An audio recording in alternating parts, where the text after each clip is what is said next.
In a world crying out for a top 10 show,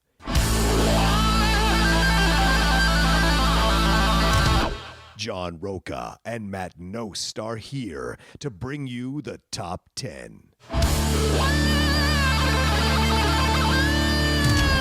Take it away, boys.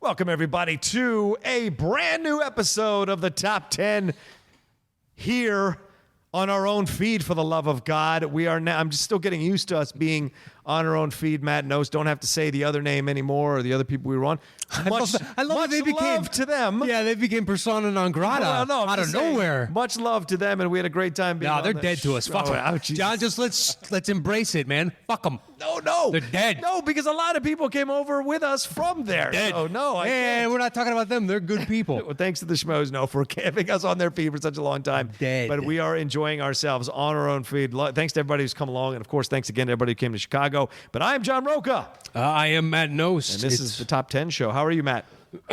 Good. Trying not to cough directly into the microphone. Right. I've had the flu. People that are listening to the relist going, wow, he still has the flu? No, we recorded that at a different time, so don't you worry. I better be healthy by then. But yeah, it's been a week of just shit. Yeah. When I text you the other day, it literally took all the energy I had to sit up and text you back. Yeah. That was no bullshit. Yeah, I told Matt Nost, I said, do you want to just be a guest on Skype on your own show on Dropping Dimes? You're like, it took all the energy just to text you. I don't have the strength to sit up and have a conversation for an hour about the NBA playoffs. Matt is sick when he can't talk about the NBA. That's for fucking sure. Dude, I just slept for the first 3 days. That's all I could, because I couldn't keep anything down. I was slightly nauseous. Right.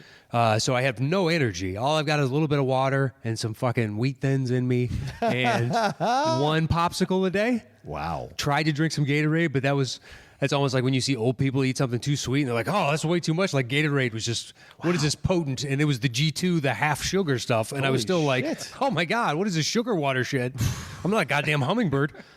So I had no calories coming in. I'm just lying there and fucking, I noticed it when I text you. I sent back like 3-4 other texts at that time.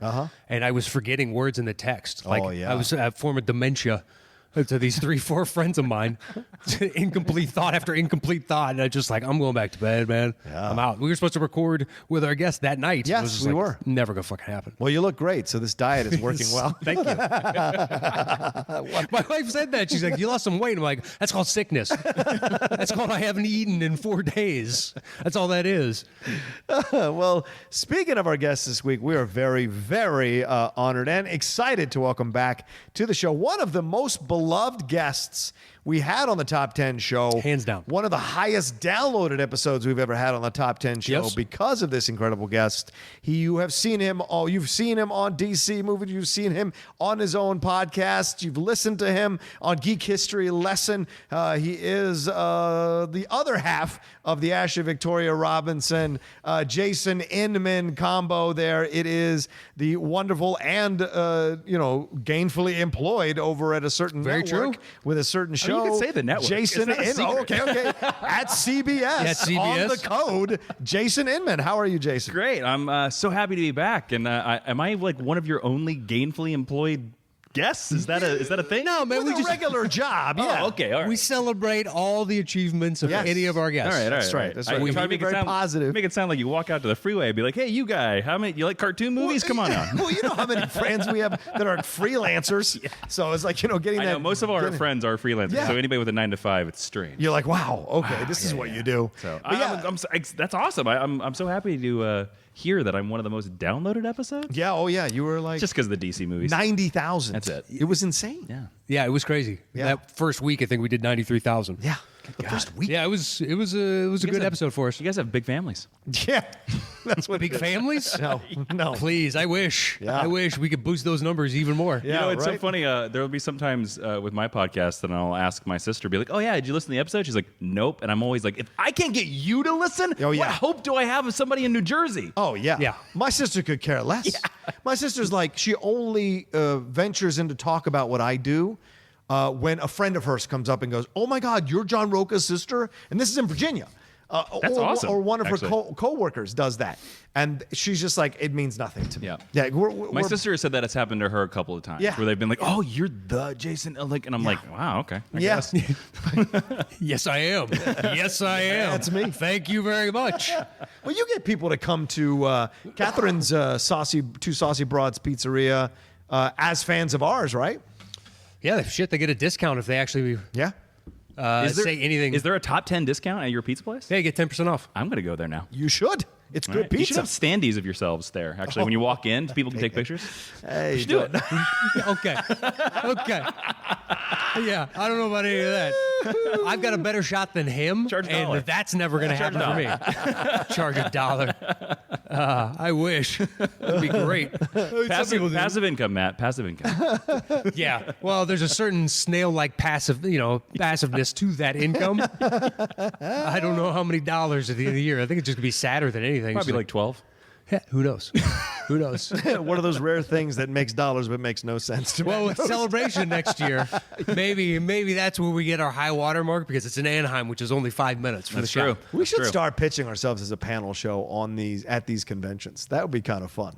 That would be kind of fun. A top 10 Star Wars Celebration panel. That would be Are fun. there even 10 Star Wars movies? Yes, there are exactly There are 10. Wars. There are exactly There are 10. now 10. Yes. Ah, okay. Yes. All right, all right. True. So you can get there. Yeah. Ask what's his face, Alex Damon, who's the Star Wars There you champion go. of the Yep. Schmodown. Mhm. Yeah, yeah. We asked Jason to come on the show because we know Avengers Endgame is coming out this week, and we want to talk about and revisit this list that we haven't done in quite some time: the top 10 superhero films. Superhero films, which means it could be anything. Could be anything. Could be mainstream, could be independent, could But be you have done this list big time. before. We did it a long time ago. Oh, interesting. Years ago. All So right. we thought it'd be nice to revisit it. Yeah. Plus, I mean, in the past, Oh yeah, there 3, have been 4, so 5 many years, superhero films. yeah, since we've done it, Yeah, just we've added 200. Yeah. my list is completely different than it was. Oh yeah. It's not even close to similar. I hated cutting out a lot of the ones that I couldn't put on the list anymore because there have been so many great superhero films in the last few years, in interesting. my Yeah. opinion. So it was a me tough too. list to come up with. So yeah. Jason, how have you been? How have you been now transitioning into this life of yours, my friend? Do you miss being on other shows and talking this Not stuff? at all. I hate to say it. Like a lot of Well, people, don't if you're happy. A lot of people have asked me that. They're like, "Oh, how do you like being on those other shows?" And I'm like, I don't miss it. I don't, you know, there's a certain point where I always came out here to be a writer, Right. And now that I'm writing basically full time, it's like, oh great, cool. I don't have to talk about other people's writing. Yeah. I can just talk about mine. Right. That's awesome. And you know? released a book, right? You want to plug it here? Yeah, I got the books comes out June 15th. Okay, June So 15th. It's available for pre-order right now in June. It's called Super Soldiers. And it is basically a salute to comic book superheroes that have also served in the military, with a lot of my like personal stories mixed in there. So like each chapter is based around a different hero. I haven't revealed them all, but like Captain America is one of them. Of Captain course. Marvel is one of them. War Machine, and basically I sort of talk about through their stories whether I think they are a good service member or not, based on their stories and their attitude and their stories, and then throw a lot of it weirdly becomes very personal because each chapter is about their military things, and then it reminds me about my military things, and then so go pre-order it right now on Amazon, Barnes & Noble, and hopefully soon I can announce I'm going to rope Mr. John Roca here into some sort of live book event thing. You know, maybe another military veteran interviewing a military veteran about military superheroes. I like it. I'll shave my head. So. That's your first response? I love it. You're so excited about the job. Whatever you need, you're just offering up. I'll shave my head. Jason, I am in a world of shit. Listen, what is the name of the book that people can pre-order? Super Soldiers. Yeah, It's just called Super Soldiers. Yeah, you can find, like, I have a tweet pinned on the top of my Twitter. But the cool thing is that mystery of writing a book is that they always ask you, your publishing company always is like, go talk to other authors or people in your space, right? And see if they'll like read like the beginning of the book or like the first 5 or 6 chapters or sometimes the whole book. Well, this is great. And see what they do. So I shot for the moon. I was like, I'm gonna go for people I don't even know. Like I reached out to a whole bunch of people. I reached out to like John Bernthal of The Punisher and a bunch of other people like that. But one of the big people that actually said yes to me is Dan Aykroyd. Dan Aykroyd nice. Emailed me back and gave me a very nice quote for the book. He loved it, and he said he thought it was a very interesting examination of military superheroes. And because it's Mr. Dan Aykroyd, a Ghostbuster himself, I put his quote on the cover. Damn right. Yeah, of course. Of course. I mean, it's a name all generations know. Yeah. Suddenly he's got a quote for my book. Guess what? Maybe I changed the title to, hey, look what Dan Aykroyd said. I mean, that's what I considered it. But and so if Dan Aykroyd's vote seal of approval is anything to you, go check out Super Soldiers on Amazon. With a big finger pointing down. What Dan Aykroyd said by this book.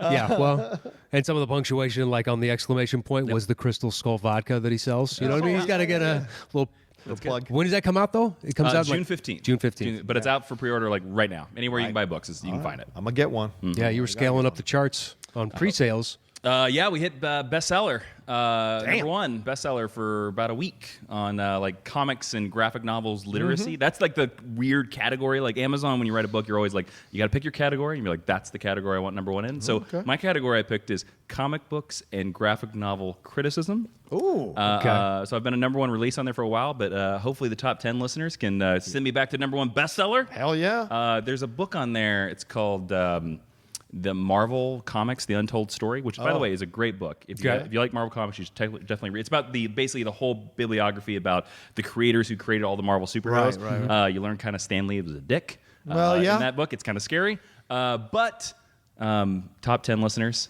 help me kick that book's ass. There you go. If you pre-order the book, we'll kick that book's ass. I like it. So, it came out like 3 years ago. Come on. People have read it. Out of curiosity, if we did, decide to push our fans towards helping you with that goal, just asking, do we get a little taste, a little something from us? Yeah, I'll give you a little taste. Just on every verified purchase on Amazon that just put top 10 in there somewhere. Well, I do. That's not a bad idea. You can do that.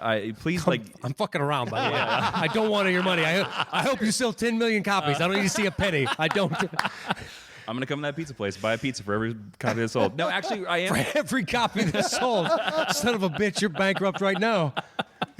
I do have a thing on there right now. I am doing a thing that if you pre-order a copy and you send me a copy or receipt from anywhere, real bookstore, Barnes & Noble, whatever, I have an email, jasoninmanauthor@gmail.com. I'm going to send you the first 3 chapters immediately. Oh, wow. With a personal thank you message. And also I have a video that you can only see if you pre-order the book where I talk about like why I chose the heroes I did and the villains I did and like basically the writing process. Dude, so I can't wait if that to read incentivizes you a little bit more, it's out there. Yeah, So if you want the first 3 chapters, I'll just give you the book. You want to read the book? John's got to buy it, but you can I'm buying it. I'm buying it. I intended on buying it. That one and Ken's. Yeah, Ken's Star Wars. Yeah. I was going to support, but now that you publicly called me out on it, I don't know if I'm going to fucking buy it. Maybe hold it back. Ken still got my $1, but he doesn't know that. All right, I'm only going to buy an order of cheese sticks for every copy of Soul. 1 cheese sticks. That's a lot of coin, my friend. That's a lot of coin. What are those books selling for? It's like 17 a pop. It's not much. It's not too bad. Yeah, once you factor in tax and whatnot, you're breaking even on these things. I'm going to put it in right now. All right, so we decided to count down, like, as I said, the top 10 superhero films. Avengers Endgame is coming we're not out done this with the week. intro yet? We No, should go back to the intro, we're I almost think. there. We're almost there. Are you excited for? Let me ask Jason. Are you excited for this Endgame? And what do you like? What's your like wild out there prediction for the movie? And the movie comes out in like a few days. Oh, I don't have a wild out there prediction. I had some wild out there predictions for Infinity War. I thought Infinity War they were going to go crazy. I thought Well, they certainly did. I mean, kind of. They did, but I thought they were going to go even bigger. Wow. So Like what? Pick off one of the original Avengers? No, I thought Thanos' storyline was going to finish. I thought they were going to finish it completely, and I thought they were going to do a twist ending on us, being like Endgame or Part 2 is about somebody completely different. different out. You know, like I thought they were going to settle the bed. Yeah. With or make the bed with that one. I thought Silver Surfer was going to show up because they had just said that the 20th century. I thought they were going to spook us with that. I even thought there was a brief weird idea that I had that Hugh Jackman was going to just show up. Like I was like, the Fox deal signed. They pulled the money truck back into Hugh Jackman. It's like, come on board, buddy. Yeah. Wouldn't that be something? So since none of that happened, Right. I kind of like, okay, they're going to keep it simple. Yeah. They're going to keep it real simple for this movie. They're going to just make. My biggest prediction is that I think Captain America is the only one that dies. Yep. That's I kind think of where Cap I'm at. dies. I don't think they kill off their good luck charm Robert Downey Jr. And I think Thor just goes to space so he can be in Guardians of the Galaxy 3. Out of Volume 3. That makes sense since they introduced him in Infinity War as a dynamic with them, and Rocket and him got along so well. I think it's just throwing away money if they don't do that. Yeah, you're right. Well, I mean, those, that series plus where they've taken Thor, it marries kind of beautifully because he can do the comedy just as well as they can. Yeah. So he can fit in really easily. You know what sucks for the other MCU actors is they don't get that sweetheart deal that Downey did. Like, no one else can get that Downey Jr. deal. Yeah, but they're the Downey Jr. is the reason that any of them have a deal whatsoever. That's a fair point. His agent was genius giving him that percentage for any movie that he's Tony Stark. Not Iron Man. Not Iron Man. Tony Stark. I was like, it's genius. So Downey Jr. probably always goes, you got to have one Tony Stark scene. Yeah. Sorry. The only other crazy thing I think is that they might resurrect a character that's already dead. Yeah. Well, they did with Infinity War with Red Skull. Yeah, like we might see a Quicksilver come back, maybe. Yes. Or somebody like that. But Okay. I don't think they're going to go crazy. I think they're going to keep this movie simple because I think they want to punch us in the gut with the feels. So. Yeah. I wonder if Killmonger or Elias's Claw comes back. Oh, interesting. Because people love Killmonger Yeah. so much, and they were so mad they only got one movie with him. I mean, I guess he'd be interesting. technically any of them that have existed then by that logic, you could bring into this one. Well, because of the quantum realm, who knows how they're going to mess with timelines Yeah. and dimensions. We'll see how that all plays out. But certainly, I'm with you. I think Captain America dies killing Thanos as the soldier, sacrificing himself for the war like he always has. Goes all the way back to when he jumped on that fake grenade in First Avenger as skinny Steve Rogers. So I wouldn't be surprised he does it. And then you get a scene with him and Peggy Carter getting that last dance. I also love that we're saying this on the same day of the premiere. As people are literally in watching the it. theater right now watching it. People Lucky we bastards. know. So we could be completely wrong. Yeah, who knows where it ends up. Yeah. Hopefully just satisfying. That's all I'm asking for. I mean, and 1,000%. I have no doubt that it will be because Infinity War, I thought, was the impossible hurdle. Right. Because if you've ever read Infinity Gauntlet in the comic books, it's insane. Yeah, it Gauntlet's is an nuts. impossible storyline to adapt, and they made it work. Yep. So I think they're going to do it again. Yeah. 3 hours, man. That's a hell of a hurdle. It's worth it. All the time we've put in with them, it's so worth it. They make that 3.5. My more interesting thing with this movie will be if Endgame is just so utterly satisfying. Like if it's just the perfect ending, I wonder if there will be a group of people, and I'm including myself in this, that might just look at Endgame and be like, "No, I'm good. Don't need to go on further. Don't need to move further. Okay. I'm good." But there's now an entire young generation that's grown up with all these people movies. People are gonna eat that stuff up. Yeah, so we may fall by the wayside. Yeah. There's somebody to replace us. That's true. That's a very good point. Yep. All right. Well, speaking of replacing, we're probably going to replace some of our movies on our previous superheroes list with our current list. Without a doubt. Yeah, that we compiled together. I like having Jason. Jason's like the X Factor because we know each other pretty well. We could probably guess what some of the movies would be on each other's lists. But Jason, we have no idea. We really have no idea what Jason might put or not put on there. This, I kind of weirdly stuck mainstream. To me, the mainstream ones kind of jumped to the surface. Yeah, I would agree with that. Yeah. All right, Matt, you want to tell them how the show works? Yes. Once we set a topic, we all three go our individual ways. Show back up here. The way 3-man weave works is I do my bottom 5, John does his bottom 5, Jason does his bottom 5. I do my next 2, he does his next 2, and he does his next 2. Then we trade one apiece. Once we have revealed our personal top 10 list, we create the shows between the three of us. Boom! I like that. Was really well done. All right. Who starts off? You start off. I start off. Okay. So this list was really difficult. Yes. It was a difficult list. I will say that. Yeah. It was hard. I have 3 vying for number 10. Wow. Whoa. Wow. Yeah. That's strong. All right. Well, look, in the past 5 years, man, or 4 years since we've done this, there's been a lot of excellent. There has super. been. You're right. There's been a bunch of mediocre. I don't give a shit about this, that, and the other. But there's been a few which is like, God damn, that is good. Yeah. And oh shit, this is you think you've seen this? Bam, they're gonna hit you with something else. We're All right, I'm going to nix this one. I mean, you've been lying in bed for a week. For God's sakes. I know, but my brain has only been working for 36 hours. 36 hours. That's about all it's been working. Matt's had all the time to watch every one of these movies in the 3 days. I've watched a lot of movies over the past, 6 days. I mean, a lot of fucking movies. Yeah, fair enough. I'm burnt out. I had almost bed sores on one side of my body. I prefer to lie on one side. Dude, it was not good. No, it doesn't sound It was like not good. So at 10, I'm just going to say, fuck it. I'm going to go with it. Doctor Strange. Ooh, nice choice. Not on my list. Not on my list. Okay. Almost made it. Agreed. Almost made it. Thoroughly agreed. Yep. I had to put one on this list Yep. that I had to put on this list. And I think it's the one that knocked Doctor Strange off the Yep. list. I just took one off that technically to me is it has to make the list. But I was like, if I'm being perfectly honest with myself, I know I'm going to watch Doctor Strange way more. Yep. And at that point, when that came out, I was like, I don't need another fucking origin story from any superhero film ever. And then you see that when this is a character, I need to understand what his powers are and how that is, the context of that to the world they've already established, and to bring in something that is completely new and different. And ultimately, he wins in the end using his wits, his intelligence, and basically just his perseverance. Yeah. And normally it's because the dude can fly or... Can I just say, usually when people talk about Doctor Strange, a lot of people bag on that movie. Like when it first came out, a lot of people were like, whatever, Iron Man with magic. So I'm really happy to hear that both of you guys were like, oh man, almost made it. Because dude, for me, ending a Marvel movie, which is essentially an action film, on a scene where a dude stares out a window looking at his shaking hands, to me, I was like, that's ballsy filmmaking. It is. Yeah. Over and over and over again, they take this guy that's just pure hubris. Talks down to everybody around him and humbles him. But by the end, I mean, just the Dormammu just keeps showing up. And then eventually he's like, what is this hell? Just like, well, we're going to keep reliving this moment. You're never going to get out of it. I just love the simplicity of the idea of how to defeat someone that is all powerful. It's in my top 10 and near the middle area of the MCU films. Yeah, me too. For Doctor Strange. Yep. Okay. Yeah. And it didn't make the list. I know. Trust me, I know. It's surprising. It literally, when I first made my list, I had like 16 movies. It ended up being my 11. It literally is my 11. I don't believe either of you. You know what I mean? Just so you know. The look in your eyes both look genuine. I just don't believe you, though. There's something about it. What's your Because number? suddenly I'm going to bring up 2 movies later and you'll be like, ooh, that was like my 10 and a half. Wow.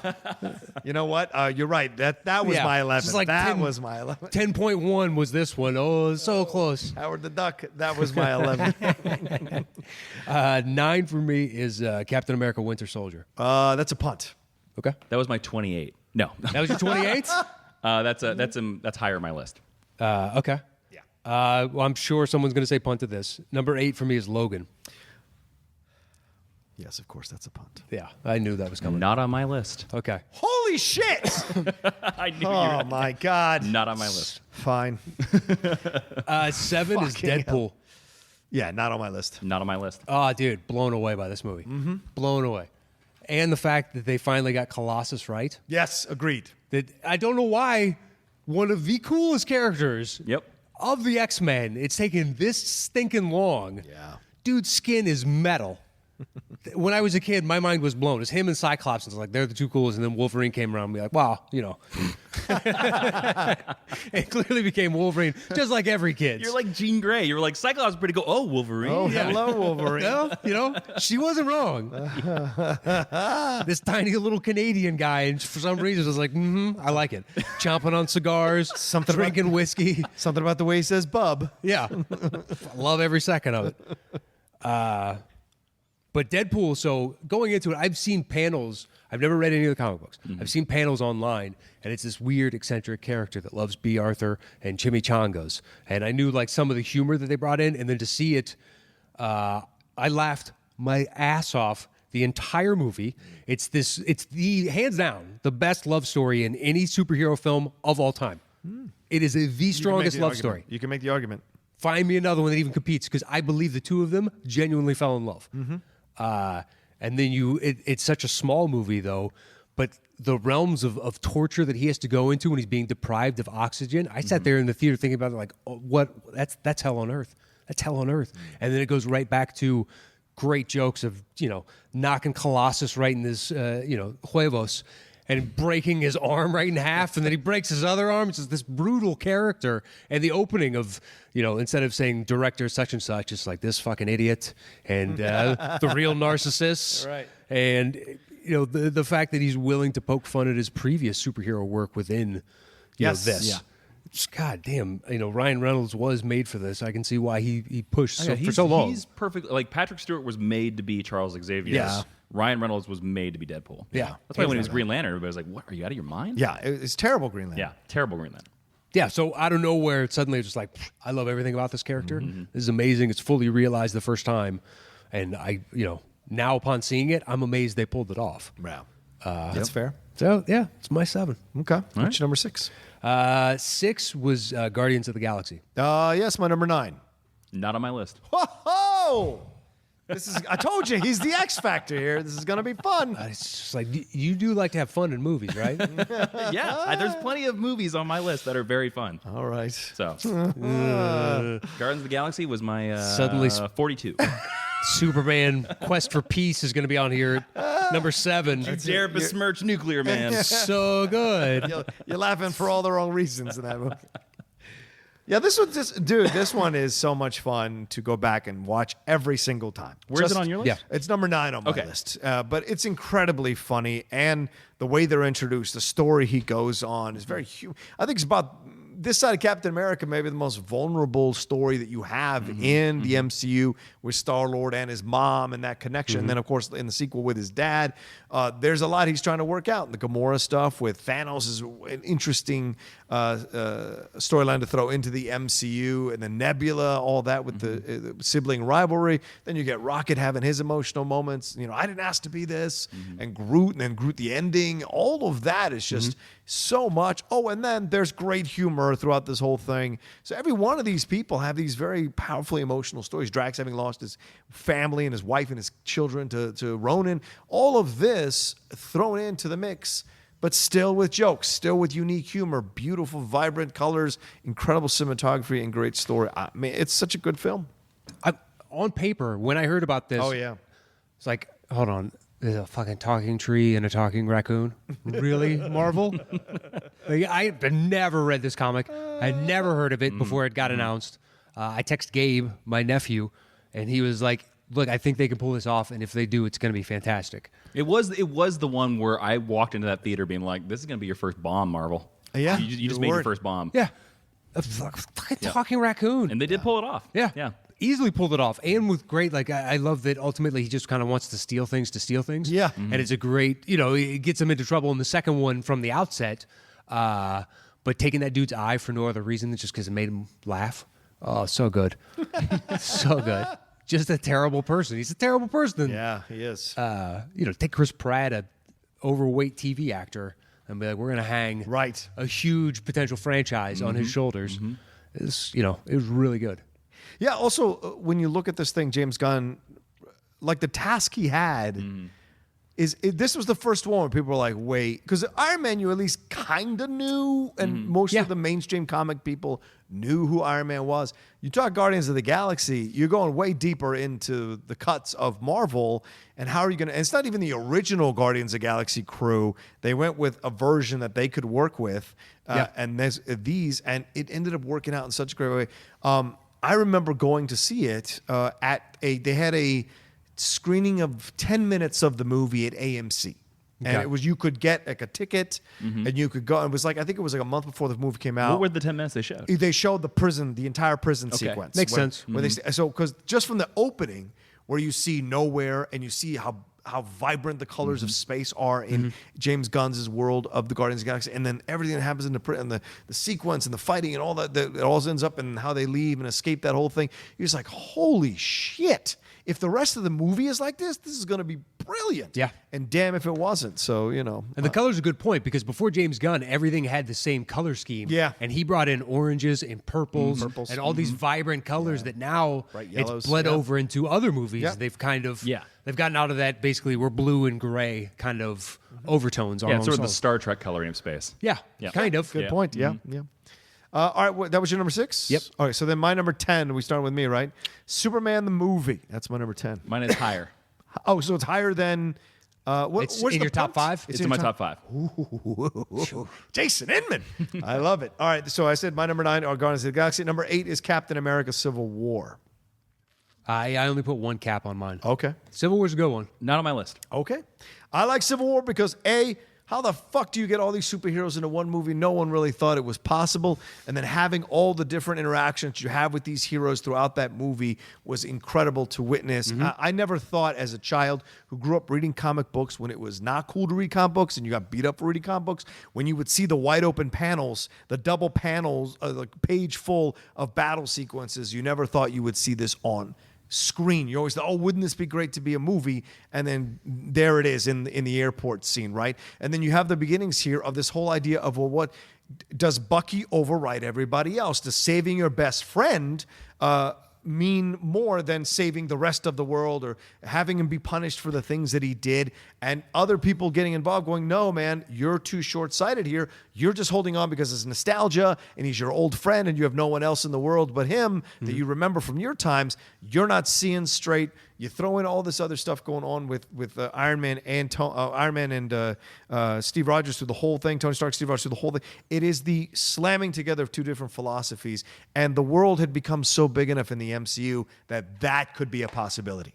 A believable possibility. Yeah. And I was so surprised by this that by the time we get to that end battle scene, which is one of the greatest fight scenes in any superhero movie ever with Bucky and Captain America versus Iron Man, you're just like, what the fuck? And so all around, I just was really surprised at how much I enjoyed the movie and never found myself bored with it. And I was worried because with Avengers Age of Ultron, I was completely bored in the first hour of that movie and then it picked up. It's got flaws. Yeah.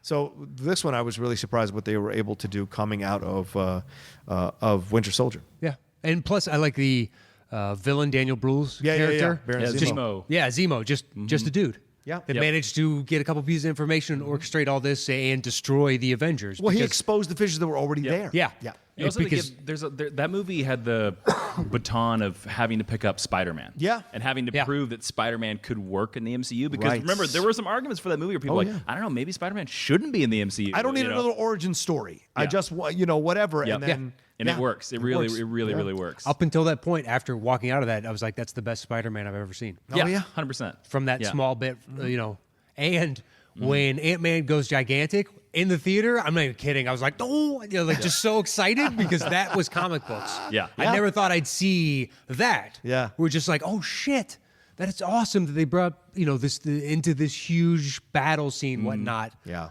Let's have fun with the character. Like, that was one of my favorite things that he could do. Because it was always going small, and then I remember reading one day and be like, he can go big. Of course he can go big. Yeah, right. He's just reversing the process. Like, I don't know, I was Reversing the 8. polarity. Yeah. I knocked that movie, didn't make my list because I always felt they did Peggy Carter dirty. She only gets one scene. Oh, right. Her death scene in the bed. Death to me, in a movie like Civil War, like it's meaningless. Yeah. It doesn't really affect the plot at all. Whereas her scene in Winter Soldier is like so important. Yeah. And he's such an important character to her. So I thought in Civil War, I thought they should have just placed that scene somewhere else. Okay. Or in some other movie. Right, Okay. right. So, Fair. I can respect that. All right, then my number 7 is Watchmen. Not on my list. Not on my list. Yeah, that's fair. Listen, I don't know how to tell you guys, but this movie is it is a movie I have started to come back to over the last year multiple times, over and over and over again. This is the director's cut. It says so much about our society still. It says so much about how we're built as human beings and about what real heroes would be actually like in a real world. And I think it's when you get, like I said, the director's cut is where you move past the comic book. And in the first cut that he released is where it felt like he was just tracing Watchmen out of Alan Moore's comic book. To see what he does with it in a director's cut is incredible to me. And the characters, the acting, everything. I feel for everybody in that movie, except for Malin Ackerman. She's the only one that kind of, for me, really bothers me.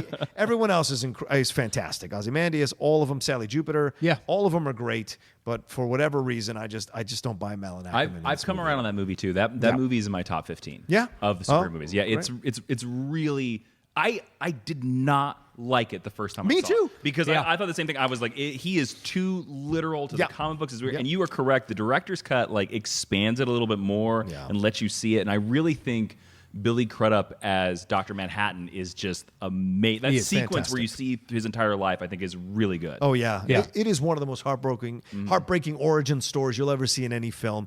Just the scene where he's looking out the window and the two people realize what's about to happen to him. His girlfriend and his friend, and they're in horror for what's going to happen to him. And then when he reappears and everything that happens with him, and like, it's realistic, right? Oh, someone they tried to undercut him because he's so powerful. There's always going to be somebody that's going to be jealous of the fact that you are what you are, and they're going to come and find some way to undercut you. And even as all powerful as you are as Dr. Manhattan, and it's not clean. He's killing these Vietnamese soldiers. Why are you doing that? Why are you choosing a side? If you have this ability to see why are you choosing a side? You know why? Because he's still human at his core, and he has to go through the process of understanding. And that's so great. One of the most nihilistic moments in all of media. This is word for word from the graphic novel, but they do it in the movie. And when it's delivered by Jeffrey Dean Morgan, it hits you even further. There's this moment where they're in the 70s and they're fighting riots, and Night Owl jumps down and he goes, and they beat up a bunch of people, and he goes, "What happened to the American dream?" And Night Owl just the comedian cackles and goes, "You're looking at it." And then goes to beat some people. And you're like, whoa, but it's sadly true. Yes. It is. It is. To prop up the ideal of what we want and those individuals in power and whatnot, there's going to be boots on the ground, collateral damage, and people are going to have to be basically put under the thumb. Yeah, it's brutal. That and Rorschach. Oh, yeah. The first time I saw it, I was like, holy shit. I never thought that could come to life on screen so beautifully. Yeah. I hope the HBO series, I hope it's good. I hope it's good because there is so much going on in our world now that can absolutely be translated into the Watchmen universe effectively. The Doomsday Clock is interesting, and I've been enjoying it. It's not great, but I've been enjoying it. It's not even close to great. But I've been enjoying it. It's readable is what I would say. Yeah. But like this series has to really knock it out of the park because I trust the writer. There's a wealth of stuff. I trust Damon Lindelof. I've heard that this was his passion project. That this was the thing. Wow. After Leftovers, and if you haven't seen Leftovers, it's amazing. It's incredible. It's one of the best television shows ever made. And apparently HBO went to him and said, "You can make any TV show. What do you want to do?" And he said, "Watchmen." Wow. It was like his first thing out of his mouth. I trust that he has an idea or he has some sort of take on it that he's been wanting to do for quite a while. Do you know, is it going into it, okay, but I'm only going to do it for 2 seasons or 3 seasons? No, I have no idea. Okay. Nobody. See, here's the weird thing. Nobody knows it. Like, we're like a month away from it premiering. Nobody even knows what it's about. Yeah. We don't even know. We don't know if it's a sequel, a remake, whether he's just doing the graphic novel again with his own original characters. Nobody knows. Right. He's kept it so secret, which is awesome. Yeah. I like that. Yeah, I'd rather go in blind. And listen, I would fear not because in a little over a month's time, HBO is going to release a movie that's definitely going to win Oscar for Best Picture.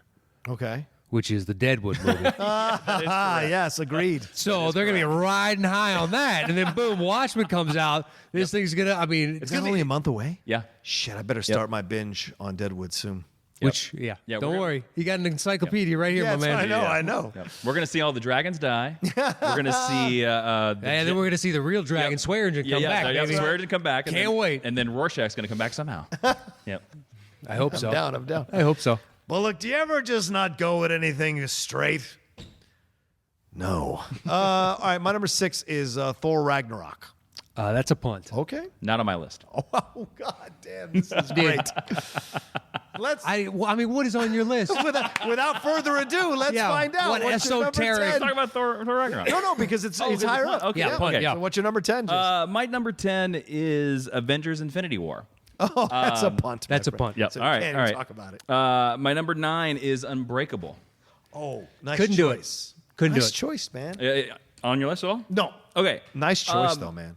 Unbreakable is such an interesting movie because it is made before the Marvel Cinematic Universe blows our world open. It is made before Christopher Nolan blows our world open. At that point, all we had was the Schumacher movies, one X-Men movie, and this beat Spider-Man, too. So we hadn't even had the Sam Raimi Spider-Man. So at this point, here comes M. Night Shyamalan with this like weird, quiet, sad, delicate, very interesting Superman origin story about a sad sack guy who does not want to be a superhero at all and thinks comic books are stupid for most of the movie. And us, the audience, are watching this movie because we're with Elijah Price, and we're telling this main character, you need to be a superhero. And then when he finally becomes a superhero, we learn, the audience, that, oh, we like comic book characters, we're evil. Yeah. We are wrong, and we are evil, and we're terrible. And what a hellacious thing to say to your audience. But I think, again, it's such brilliant filming. It has an amazing score.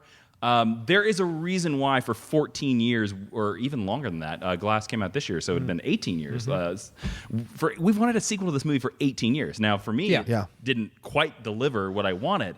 But Unbreakable is so amazing because they sometimes say that the best story of a superhero is the origin. Once you move past the origin, like once Superman becomes Superman, he's not interested anymore. But coming from a planet and going to Kansas Farm, all that stuff like that. Same with Batman. I've heard it too. Once he comes back and he puts on the bat suit, story over. And there's something to be said because once you enter that second part of the superhero story, it's always continually second act. They can never fully beat the heroes. They can never fully save the world. Sure. Yeah. So at least with the superhero origin, they get their goal. And Unbreakable to me is just, it's such a brilliant. It might possibly be the best superhero origin we've ever seen on film, in my opinion. It's so subtle and it's so strong. Still, I think you need, like we didn't, because it's come up numerous times on the show. Yeah. Had I known it was a superhero origin story going into it, you had inklings and you had shots of in the rain and the pool and the tarp and all that jazz in the trailer, but I didn't know, and I think it makes it an infinitely better film the second time. You see it. Sure. Going into it blind the first time, you're like, man, this thing's fucking dragging. And by the end, when you do the pivot with Glass, and he was like, it was me, and he figures it all out, I was like, oh, Shyamalan, here you go, there's a nice twist. Like, that was your hook for the longest time, and it got just so ridiculous. When's the twist coming? But I also think it probably has the best cinematography of any movie on my entire list. Go back and look at the cinematography of that movie. He does like lots of subtle little tricks. Like every time Elijah Price is introduced into a new location, the camera's upside down.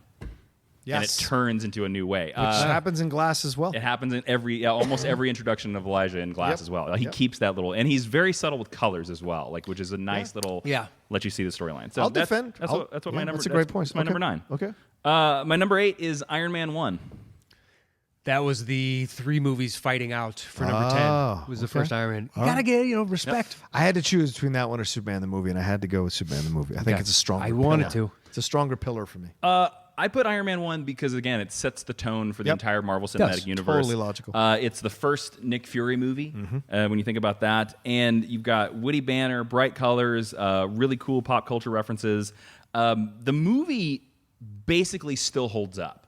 Like the weakness of the movie right now for me, and I watched it like 6 months ago, is the CGI. But luckily, they built... It's the only Iron Man movie that they actually built a practical suit. So most of the shots are actually a real Iron Man suit standing here. It's a nitpick of mine, and this happened in Avengers Infinity War, which I just watched a couple of nights ago. Now they all wear mocap suits, and Robert Downey Jr. floats through the movie as Iron Man every time he doesn't have his mask on, and it bothers the shit out of me every time now. It drives me insane because I'm like, at least make the chest plate, guys. For God's sake, at least make the chest plate. But no, like Robert Downey's ghost head floats through Infinity War through most of the movie. And so this one they have practical, and it's something interesting that it's sort of Tony Stark fighting his father. Yeah.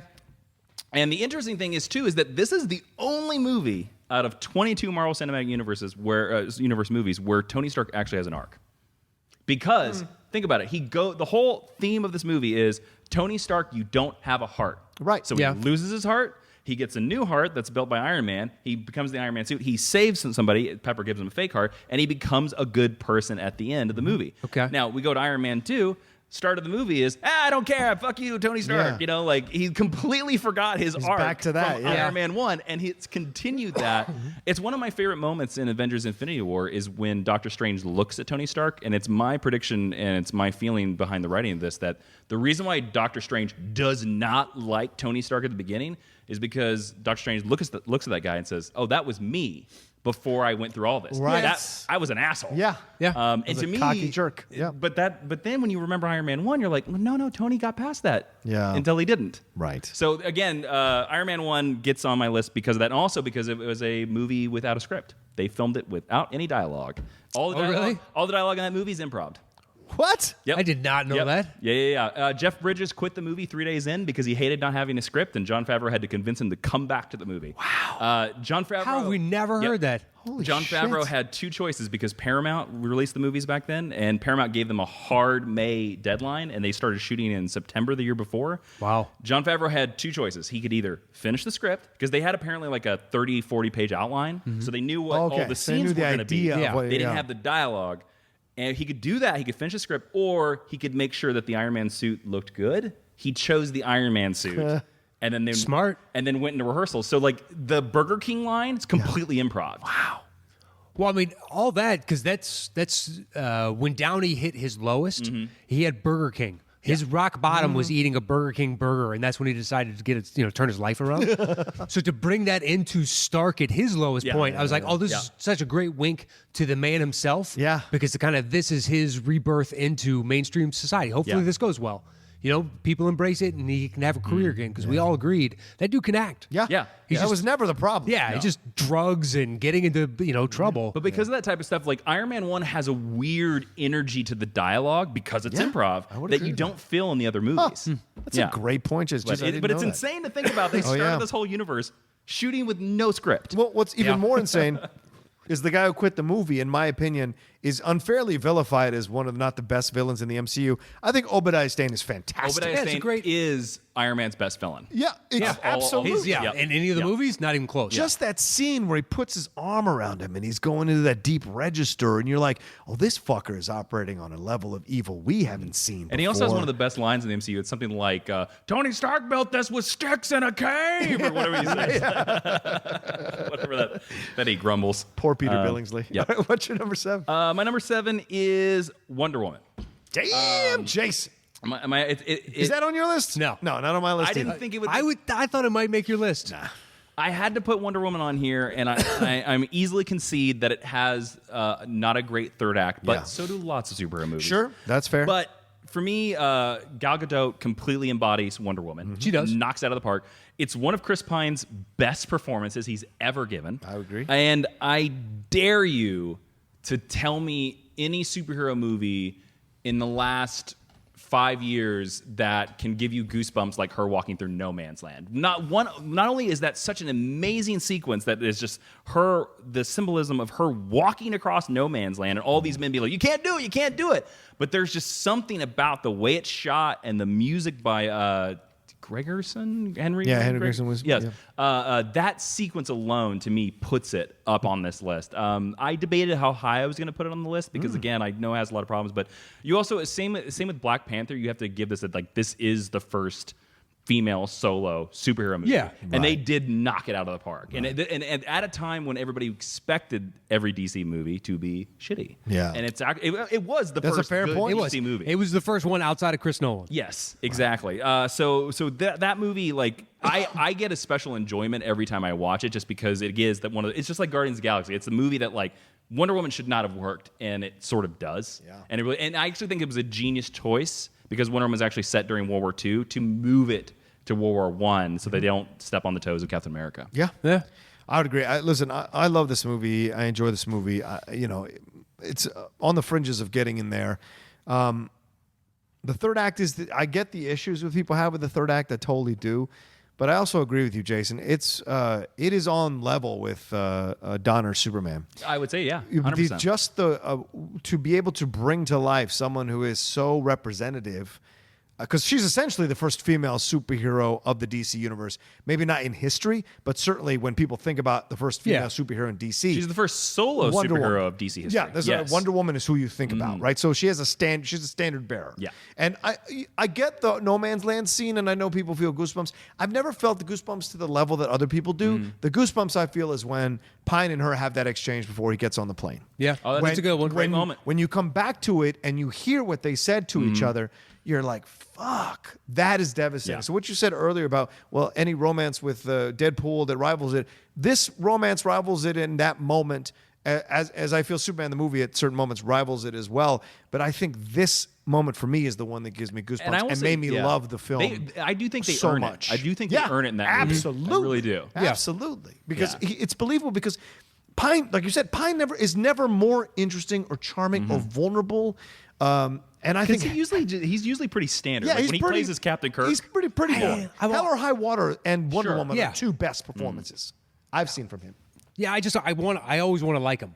Yeah. He's got one of those faces. It was nice to see him in this and succeeding and bringing something to that most superhero films lack. I still think Deadpool's love story is more real to me, but at the same time, the watch thing at the end, it's a great scene. Yeah. It's a great scene. They're the best parts to me of that movie. Well, it's also interesting. We walked out of Wonder Woman.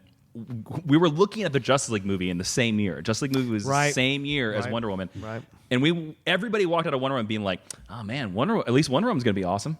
That's the one thing everybody was like agreed on. We're like, Wonder Woman's gonna be awesome. Justice League. Yeah. And then you notice too, because WB's marketing for all the Justice League trailers suddenly all began with Wonder Woman. You make that much money at Hall H. She led the whole panel discussion for Justice League. Ben was like just an afterthought on the side. It was really telling to see. Yeah, but she is the star of their universe. Right. Yeah. She wasn't supposed to be. No. It's supposed to be Ben and Batman. But it's very much her. But her movie, like, just man, like I agree with you. They're going to be for the next 20 years. They're going to be a bunch of women that are going to grow up, and this is going to be their favorite superhero movie. So absolutely. What's number 6? My number 6 is Spider-Man 2, which is the best Spider-Man movie. Second best. Yeah, I would agree with that. Second best. I would even say third best. Second best. I wouldn't go that far. Wow. I'd say third best. Wow. This is the only Spider-Man movie until very recently that showed basically Peter Parker how he is in the comic books. Peter Parker in the comic books is the guy whose biggest enemy is not Dr. Octopus, it's not the Green Goblin, it's not even clones, it's poverty. He's constantly fighting poverty. You're right. Yeah. He taking those pictures and everything. He can't pay his rent. He can't keep down a job. He can't do this stuff. This is the first one of it. Plus, his villain this is the best Spider-Man villain of all the movies because not only do you have the nuanced performance of Alfred Molina, but he's not so cuckoo bananas in the third act, which a lot of superhero villains are. They're so crazy by the time you get to the third act. They're just like, I want to kill you. Instead, this movie remembers, no, he's a real person. Yeah. And the end battle is Peter's like, you got to help me. And he's like, oh, you're right. Yeah. I will help you. And he actually saves the day at the end of the movie. It's incredible. It's an amazing moment. Also, I love the sequence where he saves the train and the little kid says, we'll keep your secret. Yeah. I could not believe that sequence almost gave me tears when I saw it the first time because I was like, I cannot believe this is amazing. But when you think about it, you're like, if you live in a world of superheroes and you love Spider-Man, you would do that. You would protect this guy. And then there's there's the older dude in that same scene who goes, he's the same age as my kid. Yes. And you're like, oh my God. That's the moment. Like, that's an amazing movie. Yeah. I'm also going to say that this is the only superhero movie that I know of that has a story by a Pulitzer Prize winner, Michael Chabon, writer of Cavalier and Clay. To me, there's something special about this movie. And it is, until very recently, was my favorite Spider-Man movie. Yeah, that's fair. I also like the moment where he's talking to MJ when he's holding up the big thing near the end there, the big wall, and he's telling her, he's like, this is getting heavy.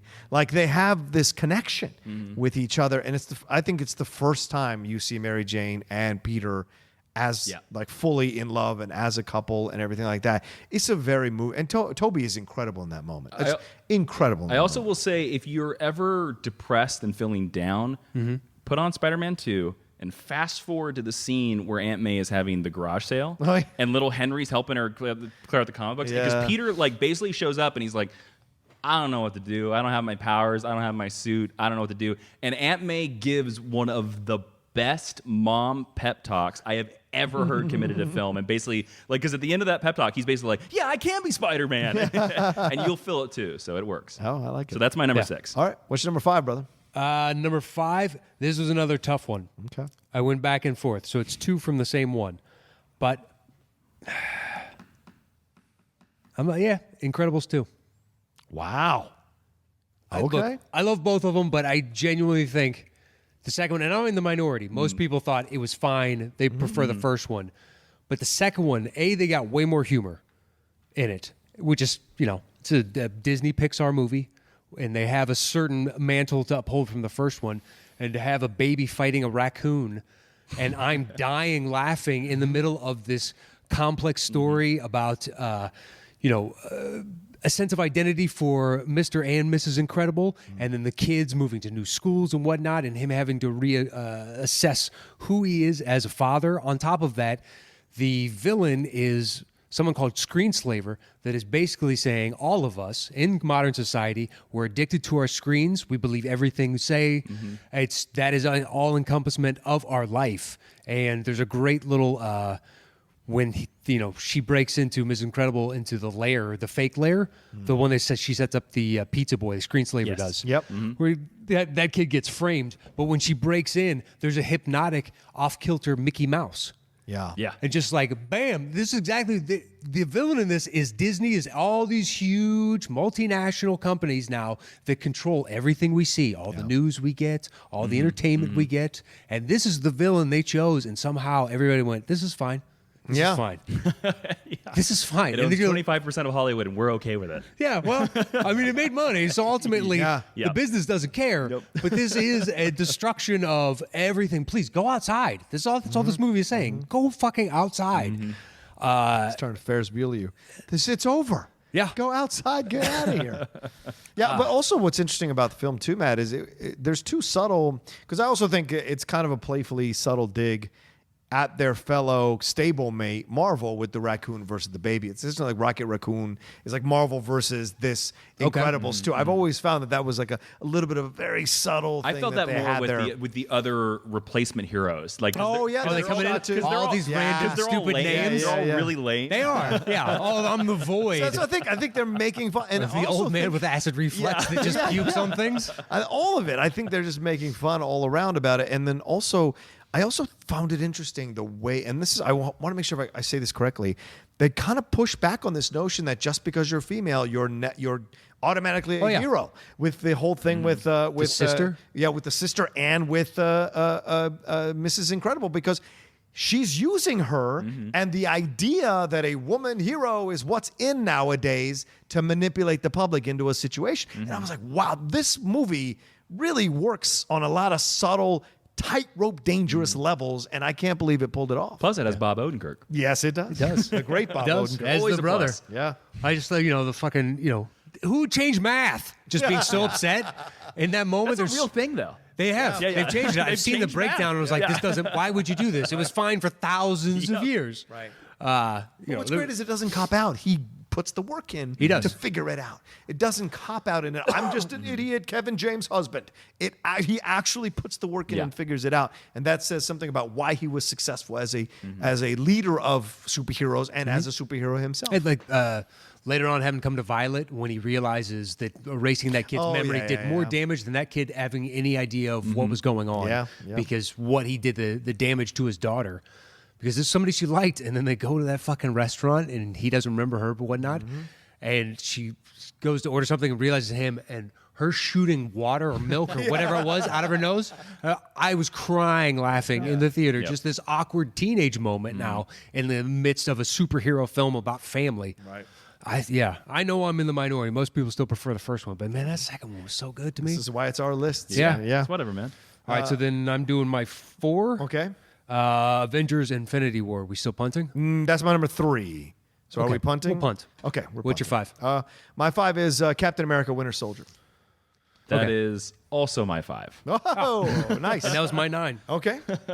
This film, God damn it, Jason, this film, I mean, on so many levels. Just because it's one of these superhero movies in the MCU that it's almost irrelevant that he's Captain America. Yeah. It's a political espionage thriller It's a film Cold from War the movie. 70s. Yeah. It is. And it's incredibly brilliant in that way. From beginning to end, the question of are we doing the right thing is Fury gets found out big time this time by Steve Rogers. Like, he's had his hints, he's had his concerns about Fury. Yeah. This is the first time where two philosophies are slamming into each other. Mr. Overprotective, want to know everybody's shit, versus, hey, I thought we stood for principles and morals and ethics in this country. That's what we were founded on. You're violating them just to maintain power. And we see that going on a lot over the last few years in our world and in our country, but in our world as well. And I think that is why it's such a massively important film. It is working on higher levels than most superhero films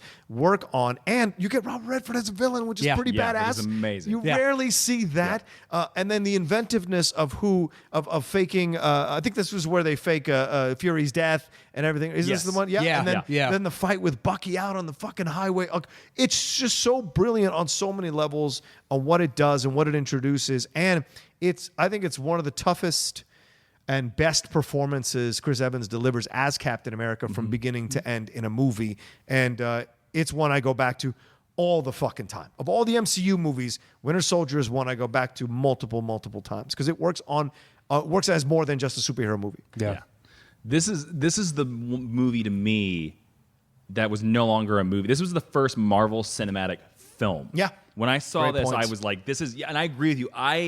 Every time I've rewatched it, I get sucked in by it every single time. I always think that, like, this movie for me, you talk about the freedom versus fear. Like, to me, this is the perfect metaphor for a demobilized soldier who doesn't know how to navigate the world. Yeah. It is running through that entire That's a movie. great point, Even when Jason. you look at the subtleness of, like, now everybody talks about that elevator scene, one of the greatest fights committed to action movie history.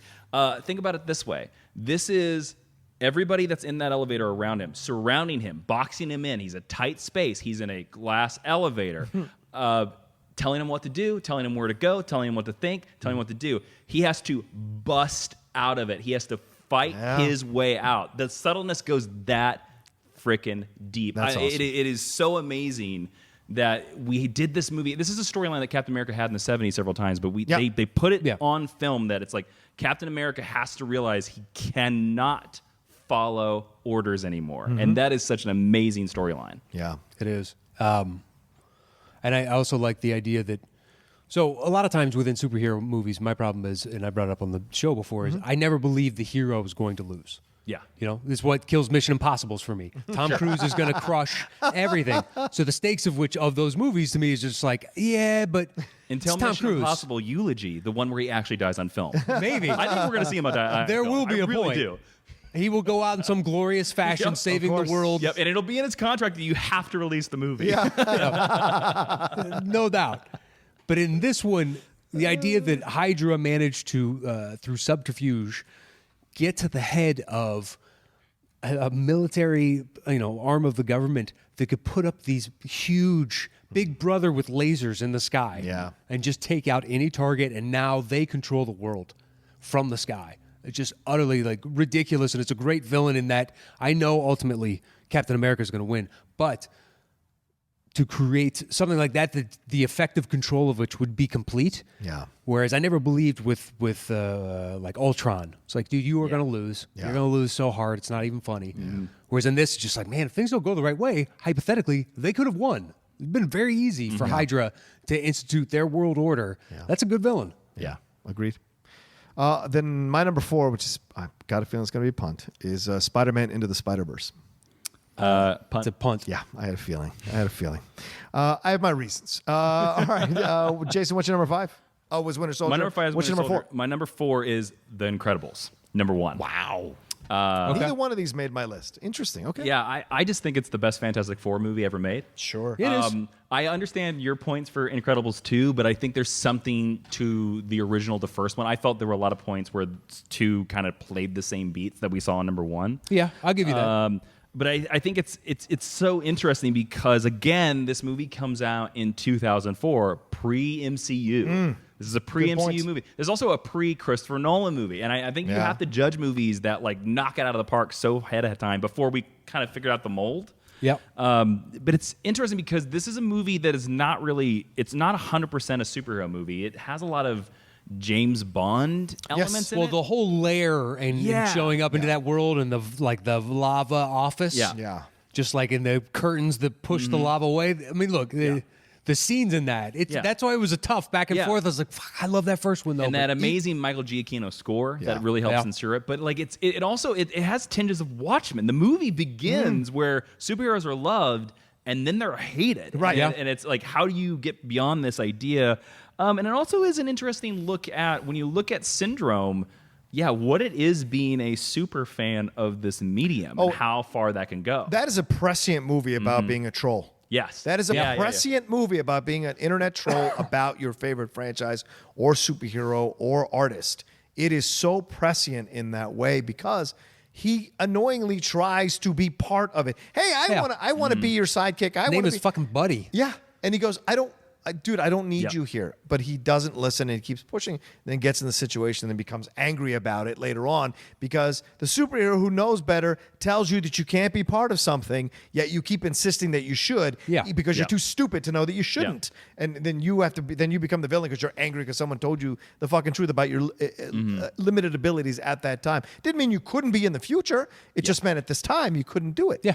And all of that, how it plays out for it's just so brilliant. Well, for me, Incredibles 1 hits the arc better of, because Bob is this amazing superhero and he gets a better life and he becomes healthier when he is back to being a superhero, but he's not able to beat the villain until he teams up with the rest of his family. Like, I like that it's like you're not by yourself, you're a family. And I think movie 1 hits that better than movie 2. I'll agree with that. And also, movie 1 has one of the greatest comic book villains of all time that deserves their own spinoff.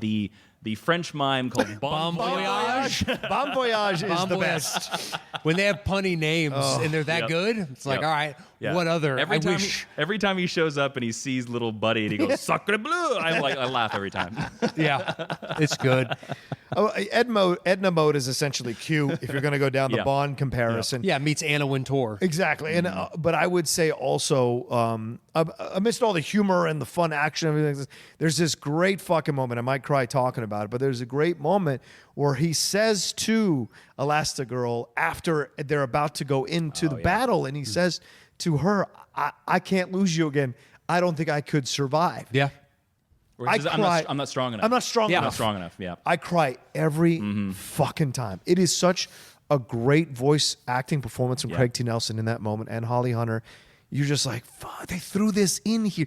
Even like you already loved them as characters, to throw this very real moment between a loving husband and a loving wife, the stakes that you could die. Yeah. It paralyzes me to lose you, and I'll do anything possible to make sure that there's no chance that you could die because I wouldn't be able to survive without you. And then she says to him, we'll do it together. It won't happen. That's like, fuck, man. And then doubling down on that moment when Holly Hunter is in the plane going, there are kids on board, there are kids on board, there are kids. And then she, like, the last second just grabs the kids. Yes. Again, it goes back to my point of Unbreakable. There's something to be said when for over a decade people were like, where's the sequel? Yeah. Where's the sequel? Yeah. Like, Great there's something point. about that movie. Yeah. Great points. All right, what's your number 3, Matt? So 3 is Into the Spider-Verse for me. Okay. That's my number 3. Cool. Okay. Fair enough. Let's talk about it. Just wow. Where's it on yours? 4. Okay.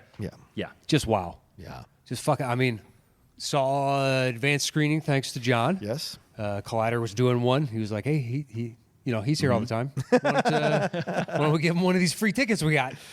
And I mean, from moment one, and then it ends the whole time, it's somehow they reinvented the form. Yeah. I mean, they brought a comic book to life legitimately.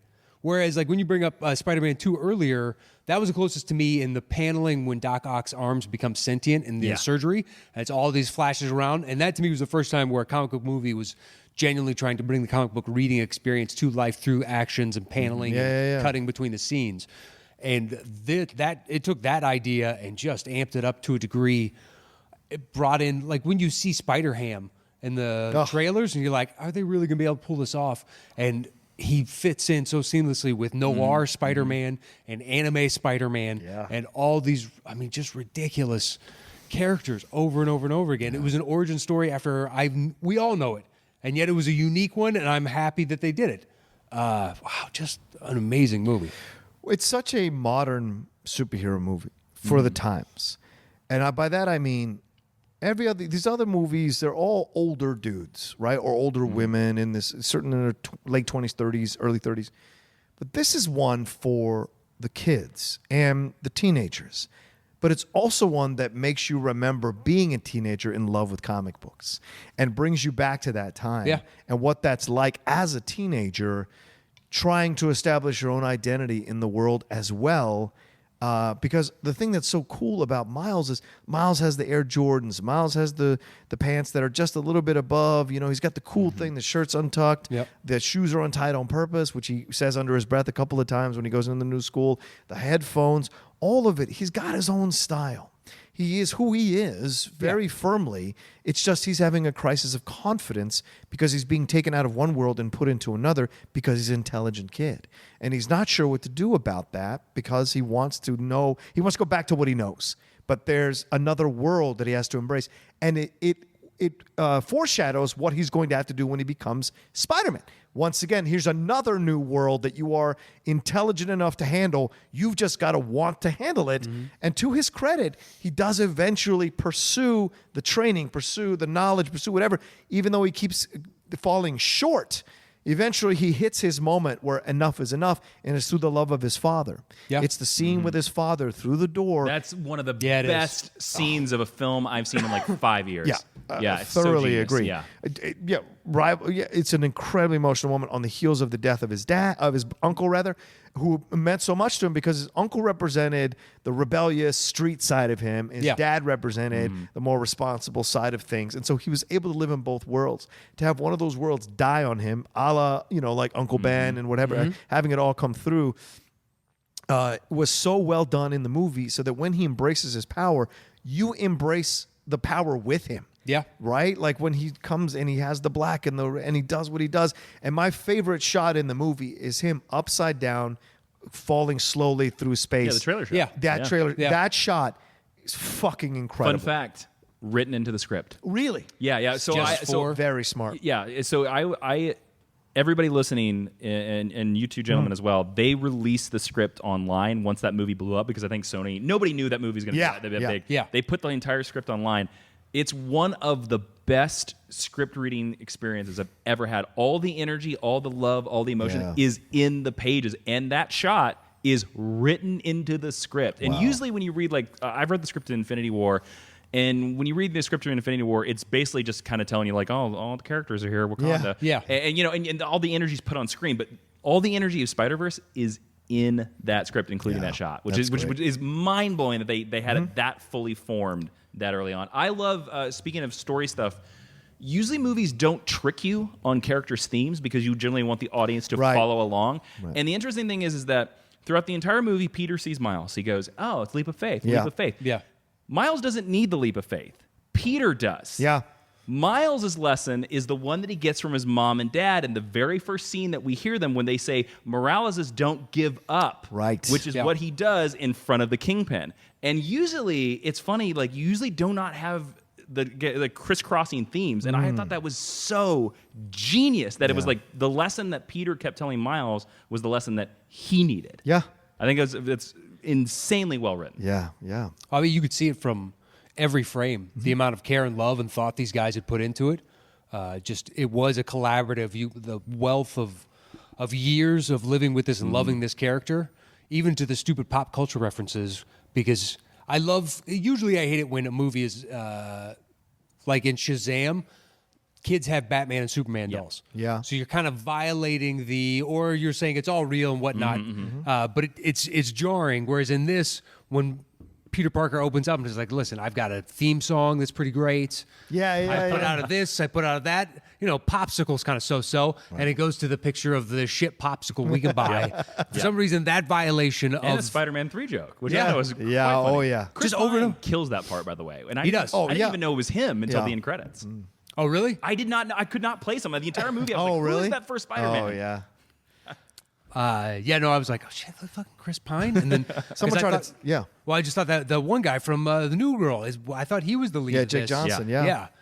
in my head in the theater, and just sitting there going like, "Why is Chris Pine?" Well, the first Peter Parker death is they hit you pretty hard on that one too. Like They when do. you see Peter Parker die. Oh, yeah. I did not think that. I thought the only Peter Parker we were in that movie was the Jake Johnson character. So Right. when they tricked us like that again, you were like, "You sons of bitches!" But it worked so well. They're all Peter Parkers. Yeah. Yeah.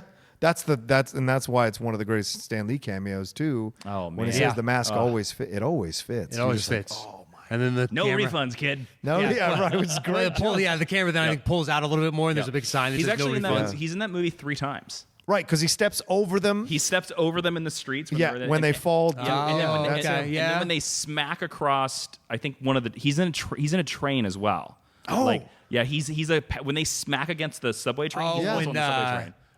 Jake's character's knocked out. It's Yes. the first time Yeah. and they hit the elevated train. Interesting. Mm-hmm. How funny. Yeah.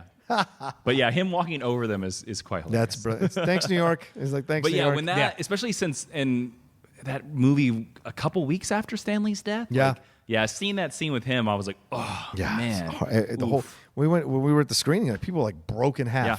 People broke in half when we're all like crying and But shit. here's the thing too: the thing that the reason why this movie hopped so high up my list is it's probably the newest movie on probably all of our Sure, lists. I would agree with that. Yeah, no. because I don't think Captain Marvel make it. I doubt it. No. Okay, there you go. Not even close. Not even close for me as well. I Yeah. think like 58 for me. That sounds about right, to be perfectly honest. Have there been 58? Yep. Yeah. 58 sounds about right. It was boring. I agree. But this movie, man, like, nobody last year expected this to be the best superhero movie of 2018. And I mean, I walked away being like, best superhero movie of the year. The best No doubt. picture. You could argue best It picture. should have been nominated. Yeah, I agree. It should have been nominated. I would have taken this over Black Panther in a heartbeat. Black Panther's not on my list. Yeah, in a year of Black Panther and Infinity War, this was the best. And superhero movie Incredibles of the year. 2. And Incredibles 2. Well, I was saying, to me, that's better to me than Black fair. Panther. Yeah. Personally. Yeah. It's so crazy. And also, like, did we ever expect the best Spider-Man movie to be the animated one? Well, and that's the other. Yeah, actually, no. and that's what's so great too is it kind of, we've seen WB and other studios release animated superhero films. This was like, this is what it can be. Yep. Yeah. If you put the time, effort, dedication, and brilliance love. to it, Yeah. and the love to it, and the artistry. This is what you can create. Yeah. This is the bar. Come meet it now. The meme of the 2 Spider-Mans pointing my at each God. other. Oh, yeah. Oh, my my God. It's at the very end, and you're like, dude, this movie is so good. Like, they just managed to get better on top of being amazing. I will. You already know I'm an insane comic book nerd. Yeah. When the credits rolled, I was with my wife, and I turned over to Ashley and I said, "Oh man, it was great. The only thing could have made it better, Spider-Man 2099." And so then when the credits went dark and it goes, "Meanwhile, Nueva York," which is a Spider-Man 29, I immediately I grabbed her arm, and she will tell you this story, and I started shaking it. I was like, "Oh my God, they did Spider-Man 29!" Nerdgasm. Those are the nerdgasms. You live for those. But yes, the meme was hilarious. Yeah. And walking out of it, I started instantly thinking, okay, hopefully Disney takes cues from this because they're shutting down Star Wars. I would love to see a movie like this for Vader. Oh, that'd be a good choice. Because then you could go, because it's animated, you can show the gore, you can do all that stuff. Especially in like an anime style. Yeah. Yeah. Yeah, And then now he's out hunting Jedi or something, and we just see Vader destroy because you'll never get a live action of that. Let me Certainly put this possible. out to you. I want to ask you guys because we're talking about this movie because it all made our list and made really high. Did you guys hear that originally, the Peter that dies was supposed to be Tobey Maguire, and they were voice the first they one? were very close to getting him. Wow. And then at the last moment, they decided to go against it and not cast him because they thought they would put too much. That's the reason why all his adventures are the other Spider-Man movies. Right. Like he catches the train, he catches the car. Yeah, he It gets is. the upside down kiss. I just figured they were doing that for like just a kind of not lull the audience into, but you've already seen these, and now here it is in animated form. Kind of introduce you to this new world we're and creating. now and they've said now that because this thing is definitely getting a sequel now. They've talked about that they're thinking about for the next one getting Garfield, Maguire, and Holland all in the same movie. Jesus Christ. Wow. That'll That's be interesting. fucking brilliant. Yeah. But do you think? Hey, Nicholas Hammond's still alive. Oh, that's true. Get Nicholas Hammond from the 60s, 70s show as well. Do you think Tobey Maguire being that first Spider-Man changes the? Does it make it weirder or does it make it hit harder? Oh, I think you get caught up in it rather than feeling letting it. Okay. Yeah, because Chris just curious. Pine does a great job with it. He does. And it also, when you mentioned Star Wars, Matt, I will go back to this 1,000%, and I don't give a fuck what show I'm on. there's no way Lord and Miller weren't making a phenomenal solo film. There's just no fucking way. They have no track record of failing at what they tried to do. Almost zero. Even Lego Movie, the second one, which wasn't that great, still had a lot of great fucking moments. It's not as bad as everybody makes it out to be. It's not as good as the first one, but it's still a good movie. Yeah. And I've never seen them fail at anything they do. So there's no way you're going to talk me into the fact that there was some kind of unrest on the set and they weren't getting it right. Fuck you. They were making a phenomenal film. You couldn't come to it. You couldn't get to it. And even in Spider-Verse, Amy Pascal did not want to put this up for awards, did not want to have promotion, did not set aside budget for marketing. She didn't think it was going to do anything in the awards season. And it fucking won an Oscar. Well, it's funny. This is the movie they came to. Yeah. So part of the reason why I think this movie is so great is because the reason why this movie I think like excels is because when they got fired off of Solo, they were like, well, I guess we're going back to Spider-Verse. Yeah. And they spent the entire post-production with Spider-Verse. Yeah. So what was Solo's loss? But I agree with you. I think whatever they had designed for Solo was into the Spider-Verse outside the box. Yep. That Disney was like, we don't know what this is. Yep. We can't figure this out. Yep. We can't come close to it. We're a bunch of old people. We can't touch it. We can't gravitate to it. We don't get it. Or we can't mess with our thoroughbred like that. Yeah. It's got to just keep churning out the same shit now. But mama jokes, give it to me all day, apparently. And a whole fucking trilogy. Anyway, all right. Where are we? That was my 3. That was my number 3. Right. So okay. my 3 is Avengers: Infinity War, which was the that was my 4. Yeah. That's your. Is it on yours? My number 10. Number 2. Mm-hmm. Anyway, this film is for a 2-hour and 40-minute film. Mm-hmm. It's incredibly rewatchable. Yeah, it is. Engrossing. No matter where you start, it's you're gonna. I'm in for the rest of the time. When it first came out on Netflix, my girlfriend doesn't like to have superhero films on in the house.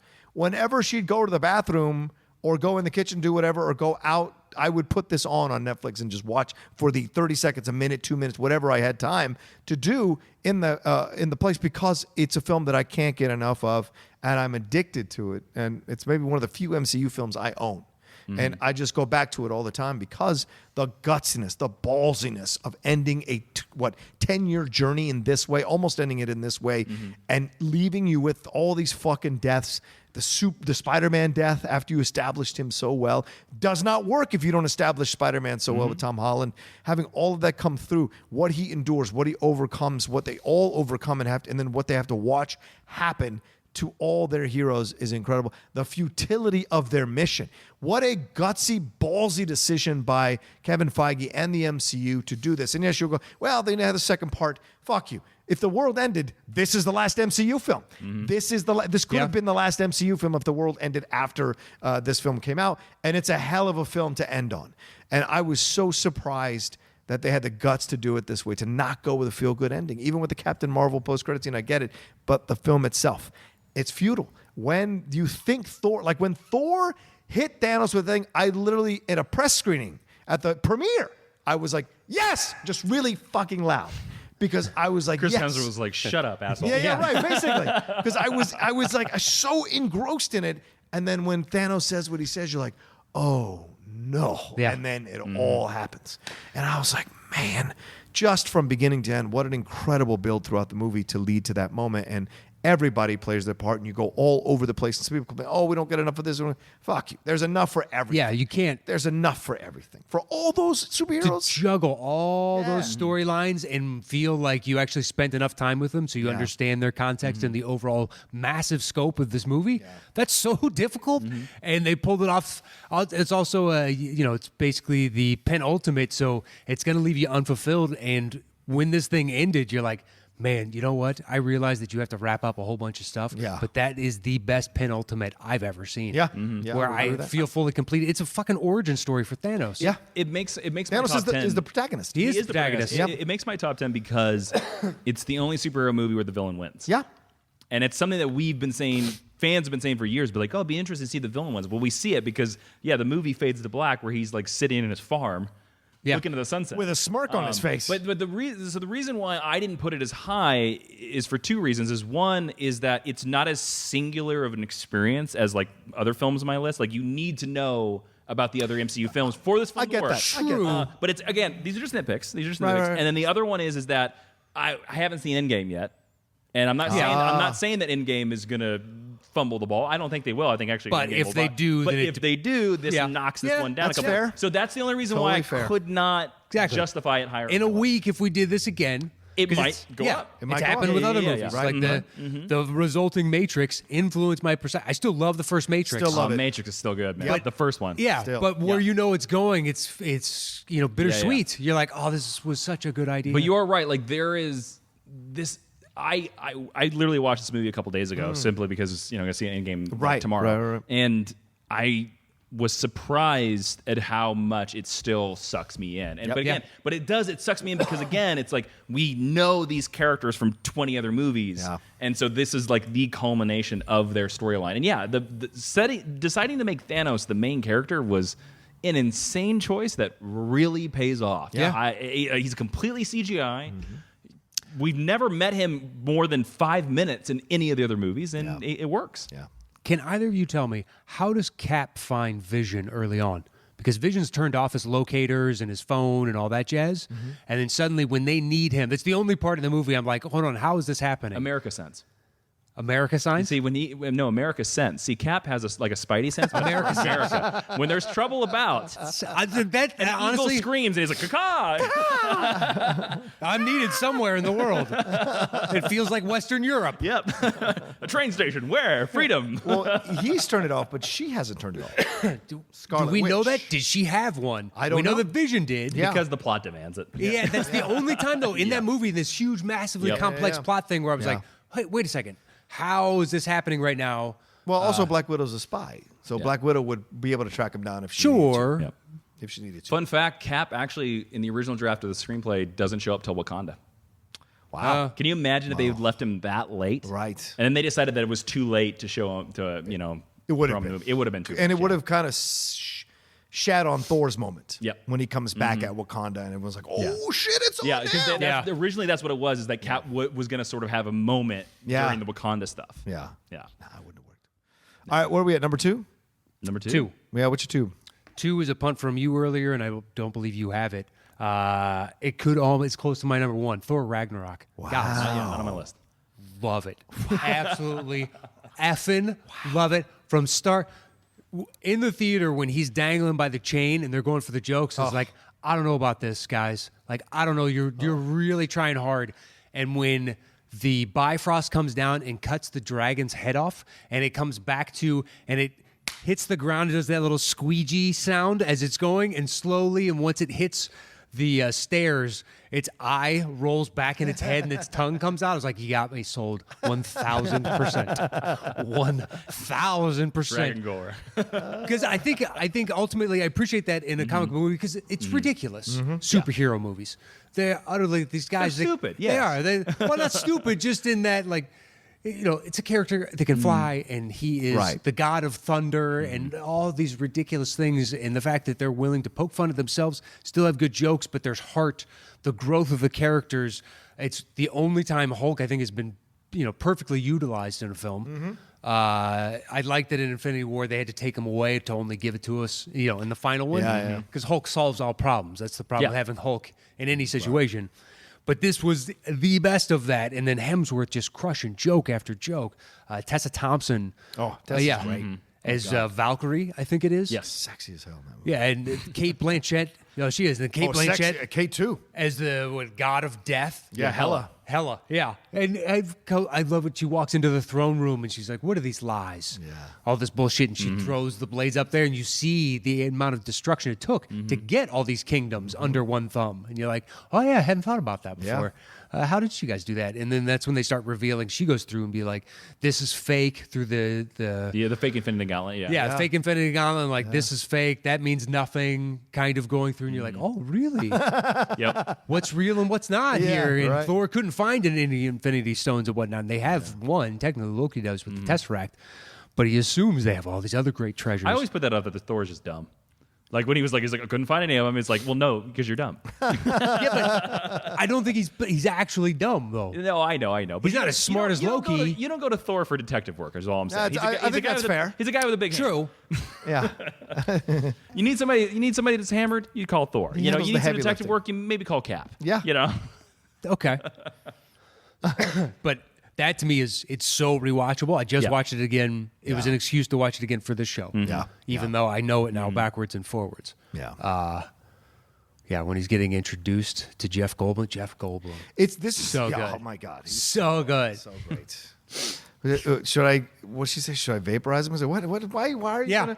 Why are you gonna vaporize him? I'm just asking a question. What's wrong with you? All of it plays so well, and Hemsworth when they're using the Willy Wonka theme and he's in a horror place in his mind because they're going through like that's just a brilliant moment. Loki has his moment that is a callback from Avengers when Hulk goes, "That's how it is. That's like how it feels." Stands up. Yeah, it's so good. All of it just works, and it's a buddy cop film. Essentially, or a buddy road film with Hulk and Thor through this whole movie, And a little bit Loki too later on when he coming in. Yeah, let's do number 3 or whatever it is. Right. No, I don't want to do. I can't remember what the number is.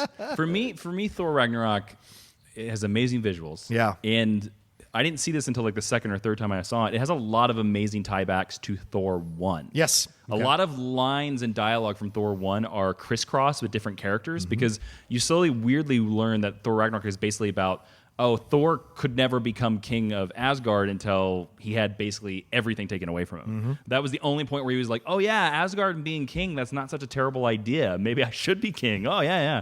For me, the reason why I didn't rate on my list is simply the fact that, and I will never forgive Marvel marketing for this, is I think spoiling Hulk in the trailer was one of the biggest mistakes that Marvel Cinematic Universe has ever made, because once you know Hulk is in that arena, the entire 20 minutes leading up, our champion. I'm like, it's the Hulk. I know it's the Hulk. You showed me the trailer. I do not care.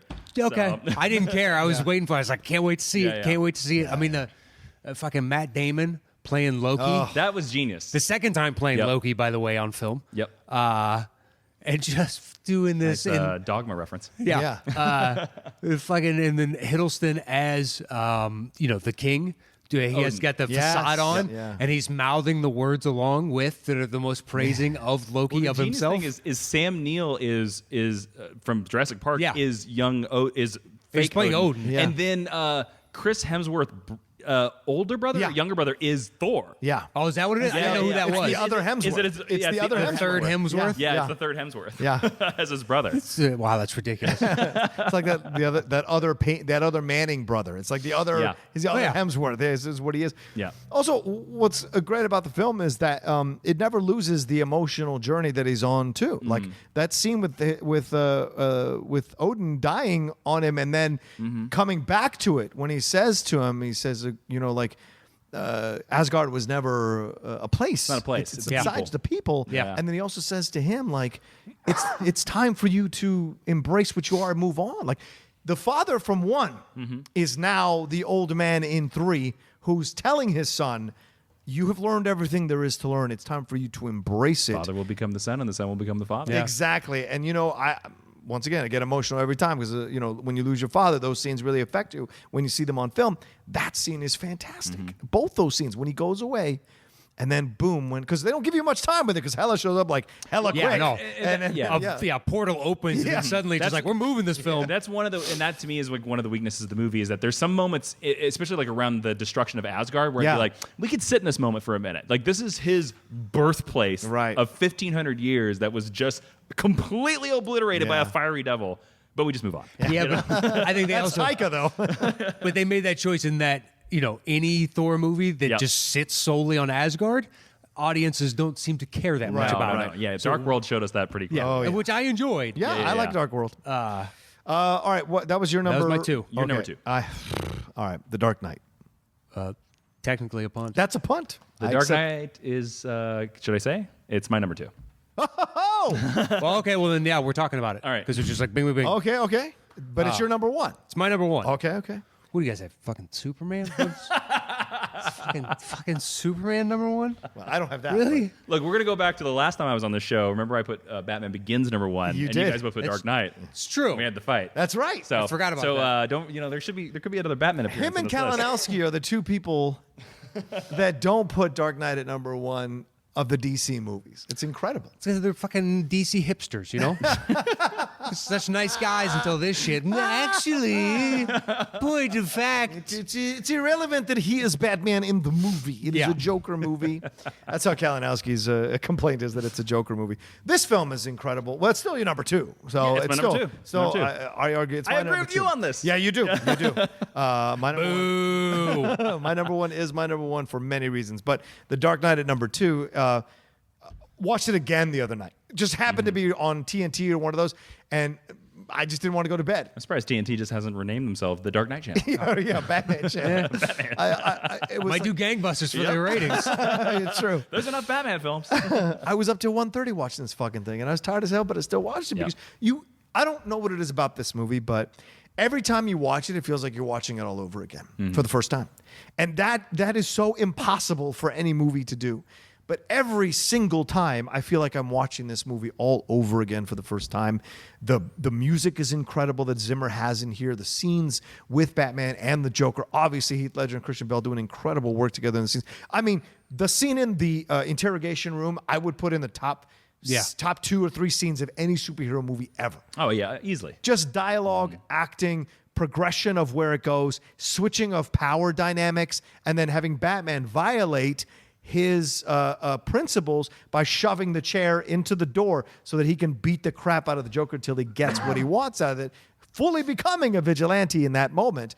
And the Joker going, there's nothing you can do. There's nothing you have that can make me tell you. Yeah. Right? And then he tells him what he has to do. And then he goes there and she fucking dies. She fucking dies. And you're just like, oh my God. That's because the Joker ballsy. plays on Right. what he assumes. He knows the Batman's going to go to the first address. Exactly. He knows.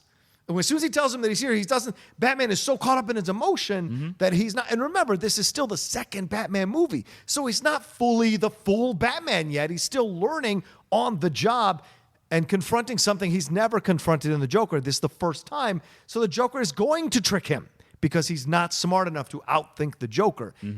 10 years from now, the Joker can't necessarily outsmart him. But in this moment, he does. And it leads to so much. Yeah. Is the Two-Face storyline unnecessary? Fuck yes. But overall, it's a phenomenal film. All the way to the end. I don't think that detracts. I don't like it. Me too. I like it a lot. It is probably the weak part of the movie. It feels forced But to in. me, the reason why it's the weak part of the movie is the same as like what I would say with Captain America: Civil War, where I'm like, well, when they go to Russia and it's just Bucky, Cap, and Iron Man, that's where I'm like, I saw the airport fight. Come on. Yeah. Whereas this, it's kind of the same. I don't hate it, but I'm That's like, fair. come on, you already bested yourself back there. But Right. I know they did that because Nolan didn't think he was coming back for 3. Right. And Nolan wanted the plan when him and David Goyer came up with this whole trilogy was it was going to be Ra's al Ghul, Joker, Trial of the Joker makes Two-Face in 3. Yeah. And then he didn't, at the last second, he was like, I don't know if I'm going to come back for 3. And so he wanted to do Two-Face, so he shoved in Two-Face. But Aaron that's what Eckhart she did. is a really good Two-Face. Yes. He is. And that whole ending where I did not see that coming, where Batman takes the murder rap. Yeah. He has to, though. Genius. Yeah. It's It so is. genius. That's why I think it completes the film. Yeah. Because if Batman truly is the hero, then he can exist with a murder rap. Yep. He can be all the things that you can and cannot be. He's an idea, not an individual. He can taike, Yeah. as Michael Caine says. We need this white knight. Yeah. You do as a city for aspirational reasons of just like we can pull our bootstraps up, Yeah. pull ourselves up by our bootstraps, and oh man, just from the opening, that eerie little Yes. Yeah. It's weird that the Joker's theme in this movie is just that, like that one violin note. That's all it is. There's nothing else to it. But it's unsettling, which Yeah. the Joker is. Yep. Which he is. It's just this kind of nails on a chalkboard, but not quite Yep. that bad the whole time, and eventually, that's the first time where like whatever doesn't kill you makes you stranger. Yeah. Yeah. And it's kind of how he reinvents his origin story numerous times throughout this movie. Just like whatever, I am all things and nothing to all of you. Yeah. And later on, like when it's the best representation of the fact that within comics, Joker and Batman are a yin and yang. Yep. And they genuinely need one another to kind of exist. That's why Batman can never kill Joker. Just like, yes, it's this push and pull that the universe has, and we both encapsulate aspects of that. and I need you. Well, there's that fan theory, and I totally believe it. It comes from The Dark Knight Returns, Frank Miller, that the Joker is completely in love with Batman. Yeah. Because he makes Gotham exciting. Yes. And so that's why I love that line in The Dark Knight where he's like, I'm not going to kill you. Yeah. The world would be so much, so much more boring without you. Yeah. Because I don't want to kill you. And also, you bring up Dark Knight Returns. Yes, because the Joker doesn't come back till Batman comes back. Yeah. And he has that smile on his face in the mental institution. Yep. In Arkham. In Arkham. And that's why I know people push back on Killing Joke now. It's popular to bash Killing Joke now. Killing Joke works for me because of that moment with the Joker and Batman, not when they laugh. It's the moment when the Joker looks into the glass or plastic reflection and sees himself back and says it's too late. When Batman finally breaks through and says, you can go backwards, you can change. And the Joker, you've seen the Red Hood storyline throughout this Killing Joke, he says in that panel, and you see this, it's an incredible incredible panel of the Joker, and the human side of him comes out. Yep. And he's like, it's too late. And it's one of the rarest vulnerable moments that you get from the Joker in his relationship with Batman. And it's incredible. And you see throughout Dark Knight that he is fucking with him and fucking with him and fucking with him because he needs him. It gives him life. You know, the Joker, remember that he shows up at the end of Batman Begins as a card. Yeah. Right? Oh, there's this thing. Which is also from Frank Miller Batman Year One. Exactly. Yeah. And you're like, oh shit, the Joker, why is the Joker here? Because Batman came into existence. The Joker must also exist. They are intertwined with each other. That's why I love in Dark Knight Returns, he can't kill him. Even at the end, when he has to kill him, he fucking can't. The Joker has to kill himself. And you're just like, damn. Yeah. It's funny you're talking about Batman Killing Joke because that storyline, The Dark Knight takes one of the best storylines from Killing Joke, the idea that you don't know his origin. Yes. Which I 100% agree with. Yeah. And that was something that always, as a comic book fan, like I did not like about Batman 89 is when Jack Nicholson showed up and was like, I'm Jack Napier. I was like, no, we don't know who the Joker is. Yeah. Damn it. Like, and we should never know who he is. He's certainly not a middle-aged fat that movie did it a lot. hitman. Yeah. He's not a middle-aged fat hitman. This movie is, and I describe it a lot as it's a crime. It's Heat with Batman. Like it great. It is. It feels like Heat. Batman's sort of like a secondary thought of it, but like the movie great is point, Jason. so strong that you don't care that Batman's like almost a minor character in his movie. It's really good. Man, this one you could. I mean, we did like on the Cinephiles. We did like a 3-hour episode on this. 4. Yeah, 4-hour episode on a 3-hour movie. Broken down 2 episodes. It had to be 2 episodes. Like, yeah, this movie, and this movie is the one that should have been nominated for Best Picture over Black Panther. That year, 1,000,000%. I remember this was the big. I mean, this is the movie that created that rule of why they added more because everybody was like, "Are you out of your mind? How is this not in as a Best Picture?" This has nothing to do with superheroes. This is just an excellent film. Yeah. Right.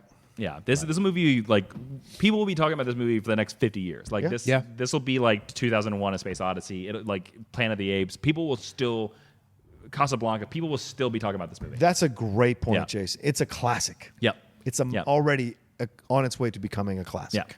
Yep. Hence being my number one. So what? What do you assholes? I know what you have. Yeah, it's Logan.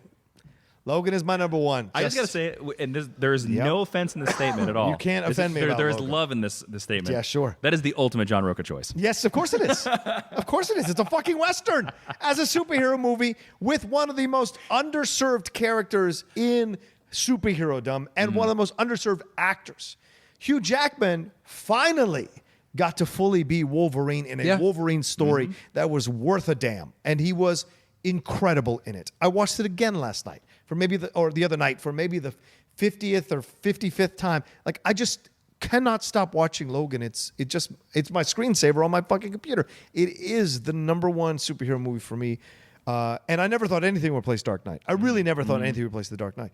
And then this came along, and it hit all the buttons for me. The old man stuff, when he says someone will come along, someone has come along. Once again, you have to be this hero, the reluctant hero, the Western, the reluctant hero walking back into the gunfight one last time and to die. Fuck me, they killed him. Like, that's like, what? Like, when it happened in the movie theater, I remember being like, no fucking way. And to be killed in essence, by the younger version of himself, the angrier version of himself, the thing he was running away from and fighting against and trying to destroy. Which Stewart says, like, when I found you, you were an animal. Yes. It's like, here's the animal that you were. Animal. Exactly. And that thing ends up, you do beat it, but it ends up killing you. You know why? Because sometimes in life, you can't fully defeat that animal inside you, and it does take you. And you see that, and it's so brilliant. But he says that one thing at the end. He says to her, don't let them tell you what you can be. Don't make them the same mistakes I did. Like a father passing on wisdom to the child. You decide what you are. You have a chance to forge your own path. Do that. And you're like, fuck me, man. Why does Eric LaSalle's family have to die? Because They're the only because good it's a people. Wolverine movie. I'm just happy Eric LaSalle's in a movie. After when he showed up, I was like, oh, Dr. Benton. All right, man. But Let you so glow, son. Also, since I went to University of Tulsa, that's my alma mater. They were like driving around my old neck of the woods, even though it didn't look anything like it. But I was like, oh, okay, Oklahoma. All right. This is what Oklahoma's gonna be. Okay. Well, because in the hardcore Wolverine stories, people die around Wolverine. Farmers are weird. That's he's why the it's whole thing. only truly good characters in this movie. Welcome to the Wolverine. But that's also a classic Western trope. Yes. Is that when the gunslinger shows up at a farm family, the farm family always dies. Yep. But isn't it enough that Patrick Stewart dies and then what's his name, Stephen Merchant's character Patrick dies? Stewart's death is hard, And- especially since he's murdered by. He thinks he's dead by Logan, basically, which is crazy. Yeah.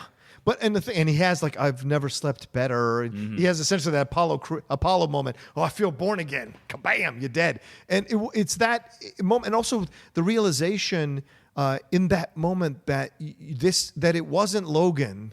Because they never say what they're running away from. Yeah. And if you read Old Man Logan, the original run, it's because Professor X was manipulated to use Wolverine to kill all the X-Men by Mysterio. I'm sorry, not Professor. By some supervillain. Mysterio manipulated Mesmero. Wolverine to kill. Huh? I think it was Mesmero. Was it Mesmero? He's an X-Men villain who can control your mind. Gotcha. Yeah. So it was Mesmero who controls Wolverine to kill all the Wolverine X-Men. murdered the X-Men. That's how that storyline. I never read that storyline. Yeah, but like they allude to something happened. Yeah. Something, and it's kind of inferred that it was Professor X, but was it Professor X losing control of his powers and using Wolverine to kill all the other X-Men? That's why they're on the run. That's why he has to take the pills. That's why it's dangerous when he can affect the world around him. And you're just like, fuck, a telepath that can't control his powers? Holy shit. And you're just like, oh. I like that, and I also that is the exact reason why Logan did not make my top 10. Because it's my one thing. I mean, I love it. It's a great Western. And James Mangold, like the cinematography is amazing. The soundtrack. I mean, James Mangold can do no wrong in my book. I've loved him since 3:10 to Yuma, and I think, and Walk the Line. I loved him before, like Glengarry Glen Ross. He's amazing. Like he can do no wrong in my book. But it's funny, and this is something that's only happened modern, so it's not totally Logan's fault. But modern movies or modern genre movies or modern genre sequels have tended to do the thing, and Force Awakens does this too, is when we have an established franchise, a lot of times now we'll do the thing where like, oh yeah, they all lost. And I fucking hate that. Because to me, that immediately tells me that all the previous movies that I invested in, that I spent all my time in, you're telling me that those were wastes of time because they don't win. And to me, I'm like, okay, I don't mind taking away the victory, but you gotta let me live in a bit. Just like Destroying Asgard. Give me a second of it. Give me a second of it. Okay? Like that's fair. All the 7 X-Men movies, they all lose? Like, come on. Or like Star Wars, like that's my biggest jibe against The Force Awakens is that I'm like, you telling me Luke Skywalker lost? Fuck you. Like, fuck you, man. The ugly truth is that in life, I know. good rarely wins. I know. Yeah. All right. That's enough of Logan. What's your number one? What's your number one, Jason? My number one is a movie that John punted a long time ago. Yes. Superman the movie. There it is. Matt shaking your head. Matt hates Superman. Mr. Incredibles 2 here. Superman, the whole. Oh no, go ahead. He just doesn't like Superman as a character at all. Oh no, it's fine. The reason, and I debated this. I knew Superman the movie was going to make my list. I was uncertain whether it was going to be Crisis Club or Superman the movie was going to make my number one.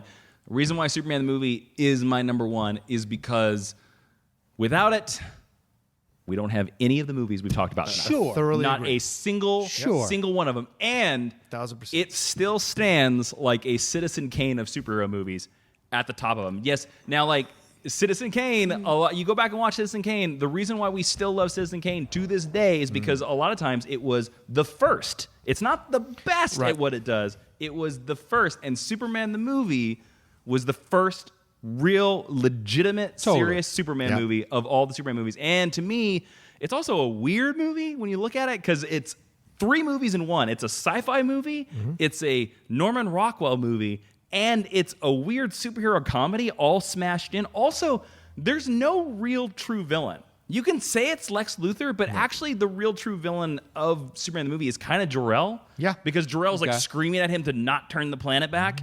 And also, it's a really interesting choice to end the very first Superman movie of all time with Superman getting super pissed that his lady has died. I mean, there's literally a shot. For everybody that complains about Henry Cavill being too angry with Superman, the first Superman movie of all time has a closer on Christopher Reeve going, and screaming. He's so angry in that movie. He's so angry that he reverses time. To me, it's just it is a classic, and it's hard to argue that Richard Donner had an impossible mountain to climb in that casting Superman, making anybody give a fuck about Superman. And to me, I will concede that there are parts of that movie that have not aged well. Like Ned Beatty's character is really goofy. Yeah.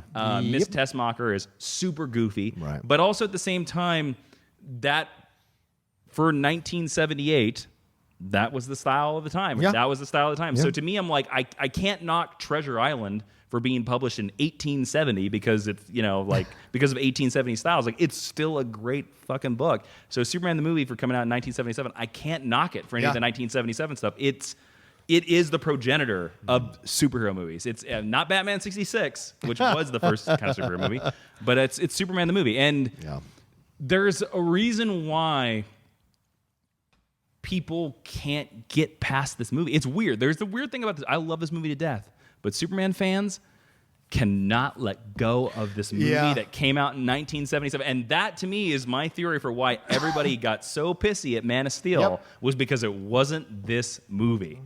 And as much as I love this movie, I'm also like, we need to move past this movie. But if any movie makes that much impact, this movie makes so much of an impact on Superman that everything of Superman past this movie is based on this movie. And that's why it's number one. It created the genre. It's this movie. I think it's a valid point. So. Yeah, for what it's worth, I took your advice long ago and I moved past this movie. So I knew I assumed it was going to be really high on his list. I thought it was going to be really high on your list too. I thought so too, but as I knew Logan was going to be your number one. I knew. As I was going, I kind of figured Dark Knight was going to be your number one. Yeah. As I was going through, I'm like, well, how many times do I put on Superman the movie? And it's not that often anymore. When you want to punish yourself. Yeah, well, no, I love the movie. 5 years ago, Superman movie was way higher. But now with everything that's changed, I wonder with the original, our original show where it landed for you. Yeah, I think it was pretty high where it was on my original list, and so it's just that these other films have come along and really kicked the genre into whole other realms. It's crazy. Again, I can't believe Spider-Verse number 3. Number 4. 3, 4. But Jesus. But you talk about, and this is a great point you bring up, Jason, and I'd never thought of it this way, as a Citizen Kane of superhero movies. And I don't mean the Scott Mantz way. I know Scott Mantz like to say it's Watchmen. Yeah, it's Superman the movie when you objectively look at it. It really is. It really is because all the themes still work. It's a pure film in its nostalgia for good versus evil being very simple, but yet at the end, it's a very conflicted thing that he does. And you as a moviegoer, I would argue it's just as conflicting as the end of Man of Steel. I would argue that too. I just think because what he's doing in that moment on his first attempt at a battle with a creature that is just as powerful as he is and more seasoned of a warrior, he makes this decision to snap the neck because he has to. I'm gonna go even crazier on this. Yeah. Christopher Reeve's Superman in Superman the movie. Yeah. Reverses time. Yes. Breaking the space-time continuum Yes. to save his lady. Yep. We don't know how many people are never going to be born because of this break in time. Right. He creates an alternate timeline. So Christopher Reeve Superman, you're hearing it here, murdered people too. Yes, he did. I mean, They didn't exist, but he murdered them. And certainly in 2, he does. Yeah, but he does. even though it's play With for jokes, Teflon. they still fucking die. But like people, remember, there's like shit tumbling down. Yep. Onto people from the earthquake, so they have to die all over again with him squinting back time again. So he violates the laws of physics in a personal attempt to save his girlfriend, whereas Henry Cavill saves a population from this person. There's a difference, and I think his sacrifice of what he does is more valid than Christopher Reeves. I mean, I love It is. Superman. Yeah. Without a doubt. Without a doubt. Yeah. I mean, And he love- also doesn't create physics. Bullshit physics. To make this ridiculous plot. Yeah. Anyway, Yeah, guys. yeah. Great choice. Great choice. All right, we can put this list together. Let's do this. Well, I'll grab the bongos while you do this. okay. So what we had? Dark Knight in common, the highest? Dark Knight was John and I's number 2. Yeah, Your my number one. We're not gonna beat anything like that. No, I don't think so. So that's easy as Superman the movie was my number 1, his number 10. Yeah, I would honestly say Into the Spider-Verse is next. Into the Spider-Verse is 'Cause that's- 3s and 4s. Yeah, nothing else is gonna come close on that. All right, so Spidey. All right, so we got Dark Knight and Spider-Verse 1, 2. Well, because it's 3, 3, 4. We Right. have nothing else in common is that high. The other 2 common things might be Infinity War or Winter Soldier. Winter Soldier was both of John and I's number 5. But And that was my 9. Your 9. So Well, that would lower where it. was Infinity War 3, 4, what? And 10. I think 3, 4, and 10 beats 5, 5, and 9. Yeah, I would say so too. All right, so Avengers.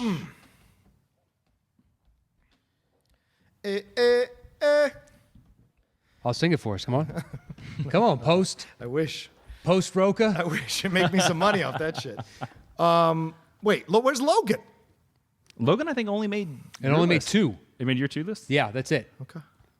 So right now these are all the movies that are all Oh, I three see, of all us. three. All Okay. Yeah. Ragnarok is not on your list? Not on my list. Civil War? Not Not my on my list. Guardians of the Galaxy? Guardians I have. I don't think Not you on my have. list. Yeah, All not Right. on the list. So It's- we're done with all the ones. yeah, those are the only 3. Okay. So that's 1 through 4 right there. All right. So then it's going to be all your movies. Because you guys had a lot of similarities. Yeah, we did. So what's my number 2 is Thor Ragnarok. Can anybody beat that? I have Logan at 1 still. Okay, I mean, so well. And you have Superman the Superman the movie. movie. We both have Superman the movie. do. So yeah, I but don't that's know. 1 what? 110. 110. Thor you have where? Thor Ragnarok I have at 6. So that's 2, 6, and then Logan I've got at 8. Yeah, I have it at 1. So it's 1, 8, 1, 10, and 2, 6. I think 2, 6, 1, 8, 1, 10 makes sense. Don't Okay. you? Yeah.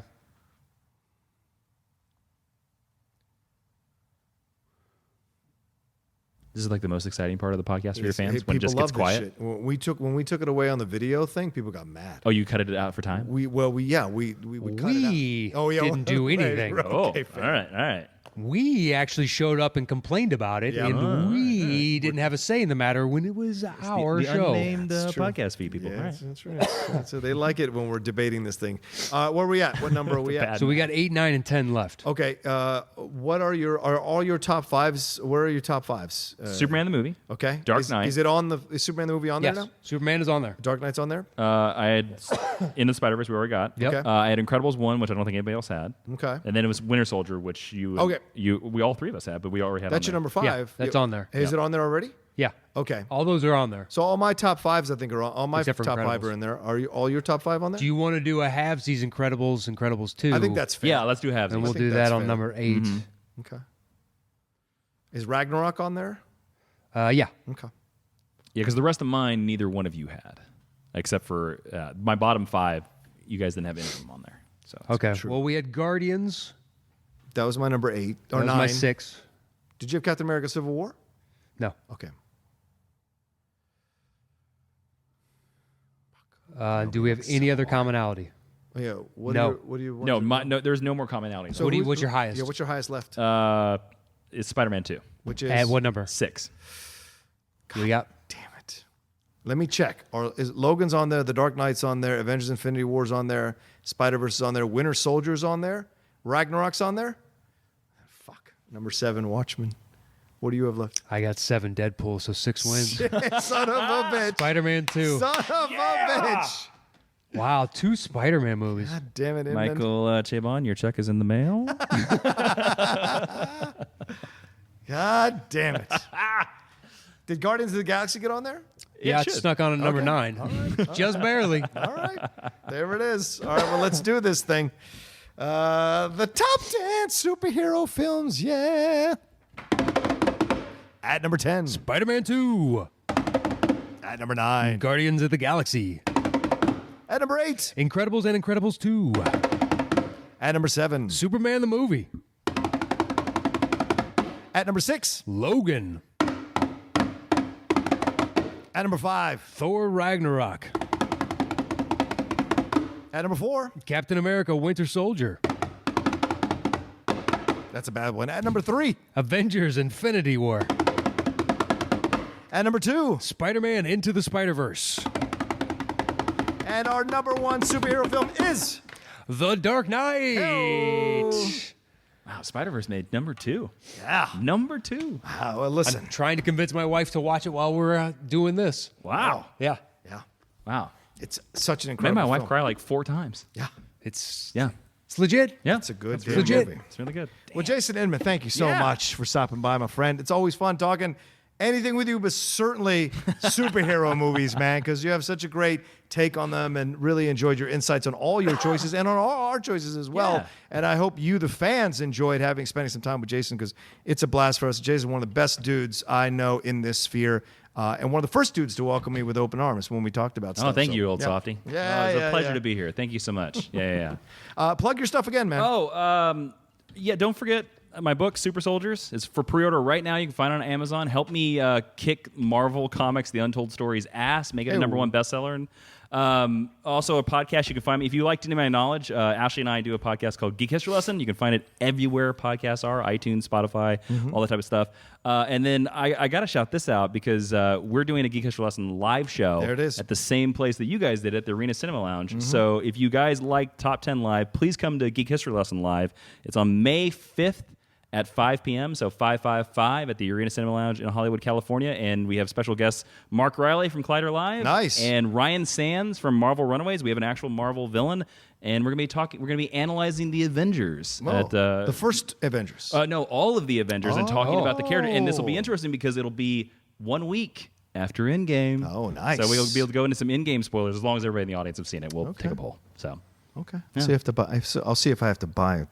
We'll see. We'll see. Yeah, tickets at arenascreen.com. You know the place. Oh, there it is. But he Yep. bought a ticket for our show. That's right. He did. I did. So- fair point. That's right. It is. All right. Yeah. I'll buy a ticket today. Although we are buying his book. You know what I Yeah, mean? we are. How much are you going to get us for? Look, This is the real question. I have a surplus and a buffet of products, so I hope you select them all. and you can follow Jason at Jawin, Oh, yes. Jawiin on social On media. everywhere, Twitter, Instagram, all that places, YouTube. There you go. Thank you again, guys. It was great, and I knew Logan was going to be your number 1. It's been too long. It's been too long. Absolutely. Matt, any final things you want to say, my friend? Well, we still have our shout we outs got to do our shout outs. So should we let Jason go? Yeah. All right.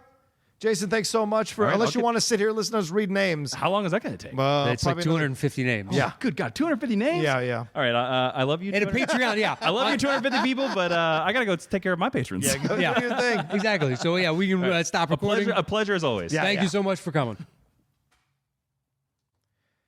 Wow, that was a really great time with Jason. And Matt, as I said, I'm not bullshitting. That guy's one of my favorite dudes, and it's always fun to spend time with him talking nerd shit and talking superhero stuff especially. So really great. And get his book, people. Get his book. Give him some please love. do. Please Yeah. do. Yeah. He's a good guy. I'm sure that book is excellent. Yeah. And it'll be, it's perfectly tailored to our listeners. Yeah. So if you're looking for something, was it June 15th?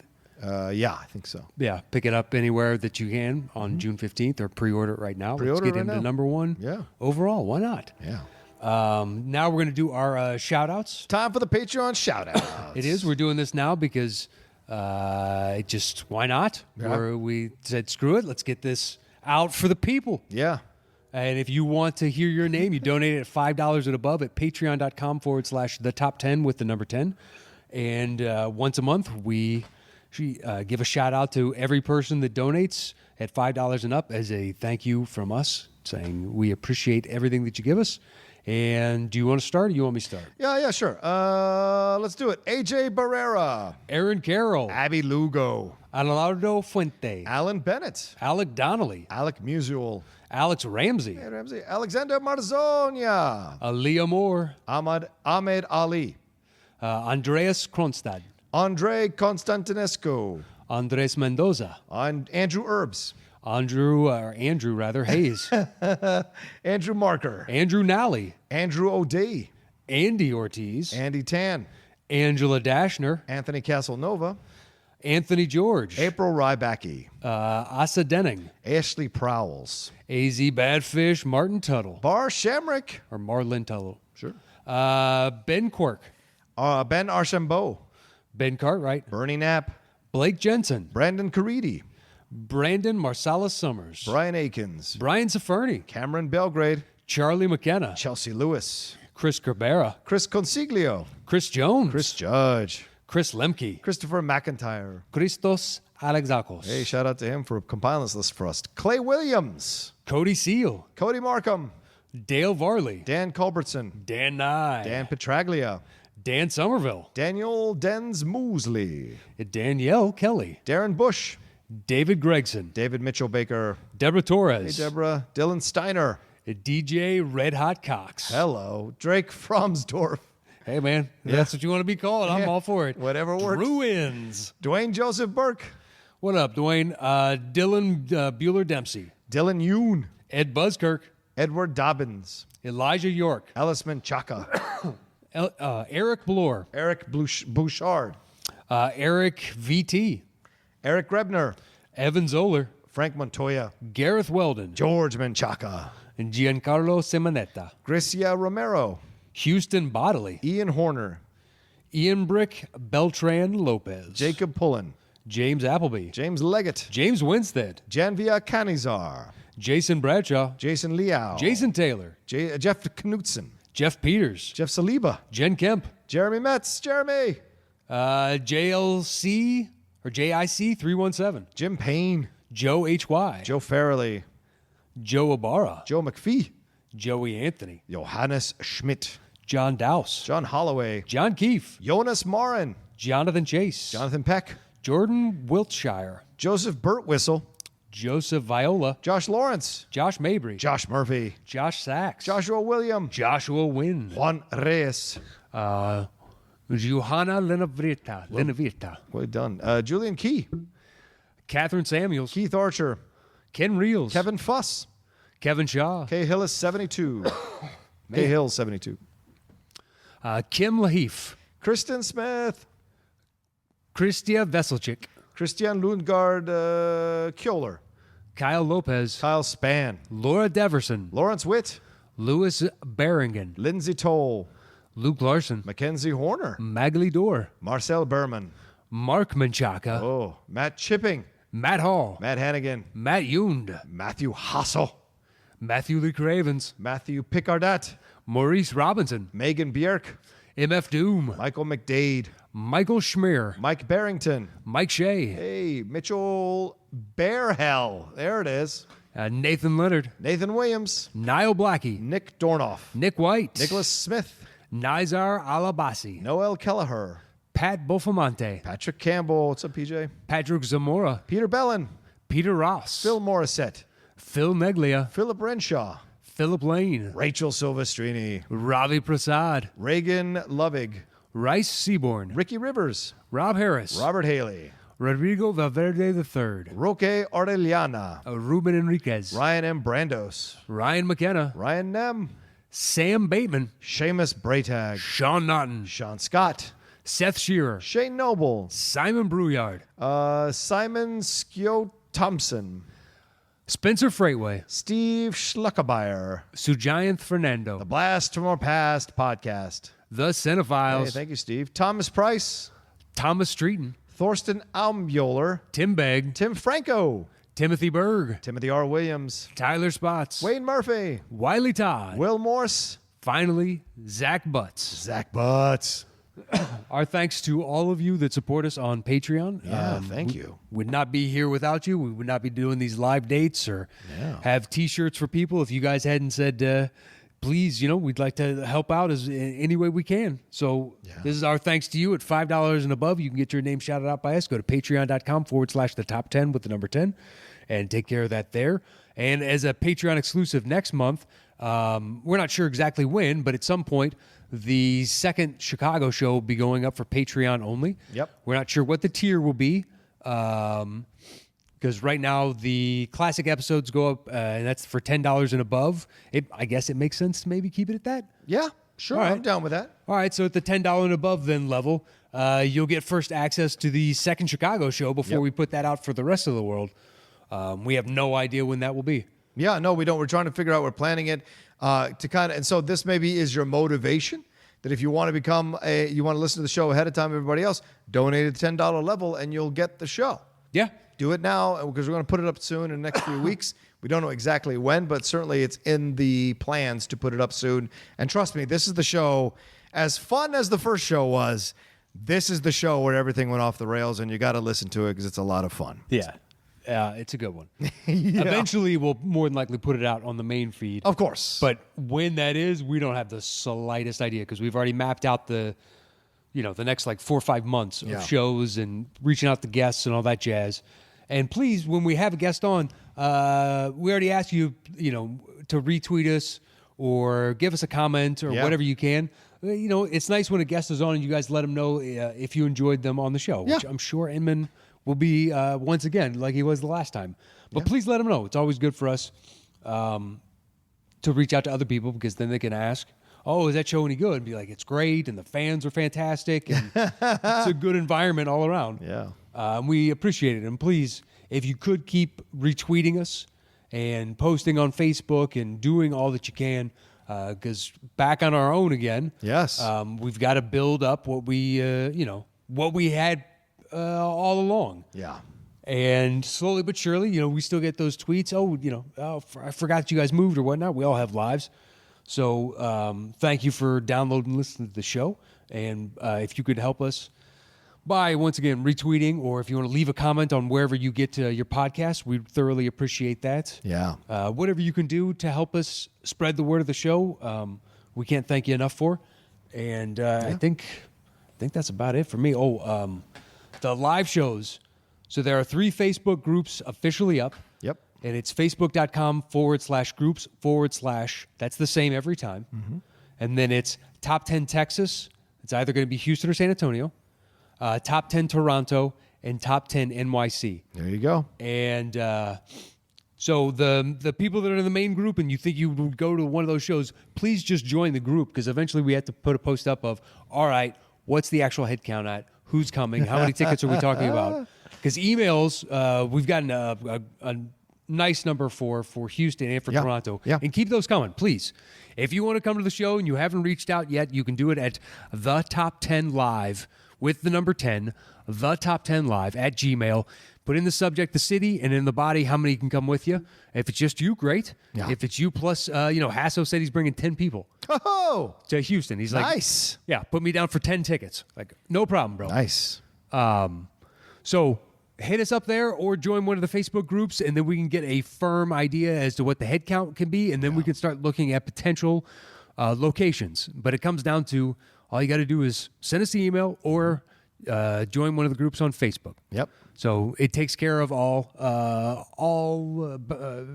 whatever avenues. Yeah.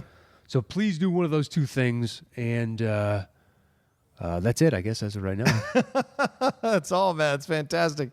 Listen, we've got ourselves don't forget, we've got ourselves a top 10 Twitter feed. Go follow that. The lovely Kristen Smith is handling that for us. We also are restarting. That's right. We're going to dust it off the old Instagram account as well. So watch out for that. We'll start tweeting about that or letting people know on social media to go and follow that Instagram. Start adding pictures, doing that nature. We're definitely going to be very active on social media to promote the show and push the show. So we'd like you to come join us with that and have a good time with us with that and what have you. So Please follow Matt, as he said, at Matt Nost. Follow me at The Roca Says on Twitter and on Instagram. And send in your ideas. If you have ideas, if you have graphic, you have ideas for logos, you have ideas for maybe even music, Top 10's own theme song. Maybe we don't have to use that rock and roll song anymore. We're open to everything. So send us your best work. Send us your best attempts and stuff. If we use it, we'll talk to you about payment or exchange for things and give you a big, massive shout out on the show. But we are looking to expand the exposure of this show and expand the look of this show very much. So I think we can do that with your help and your talent and your expertise. So please don't be ashamed to send stuff. Send the best of what you got. Give us some great ideas. Even give us ideas for Patreon stuff. If you're a Patreon, you're like, you know what? I'd like you to do this for my $1. Let us know. And doesn't mean we'll take it or we'll do it, but certainly might give us some ideas. So yeah, thanks everybody for doing that. And that's at, again, top10podcast@gmail.com, all spelled out. I think that's it, Matt. That's it. All right. Have yourselves a great week, everybody. And hopefully Matt will feel better by next week with the cough. And we'll talk to you soon.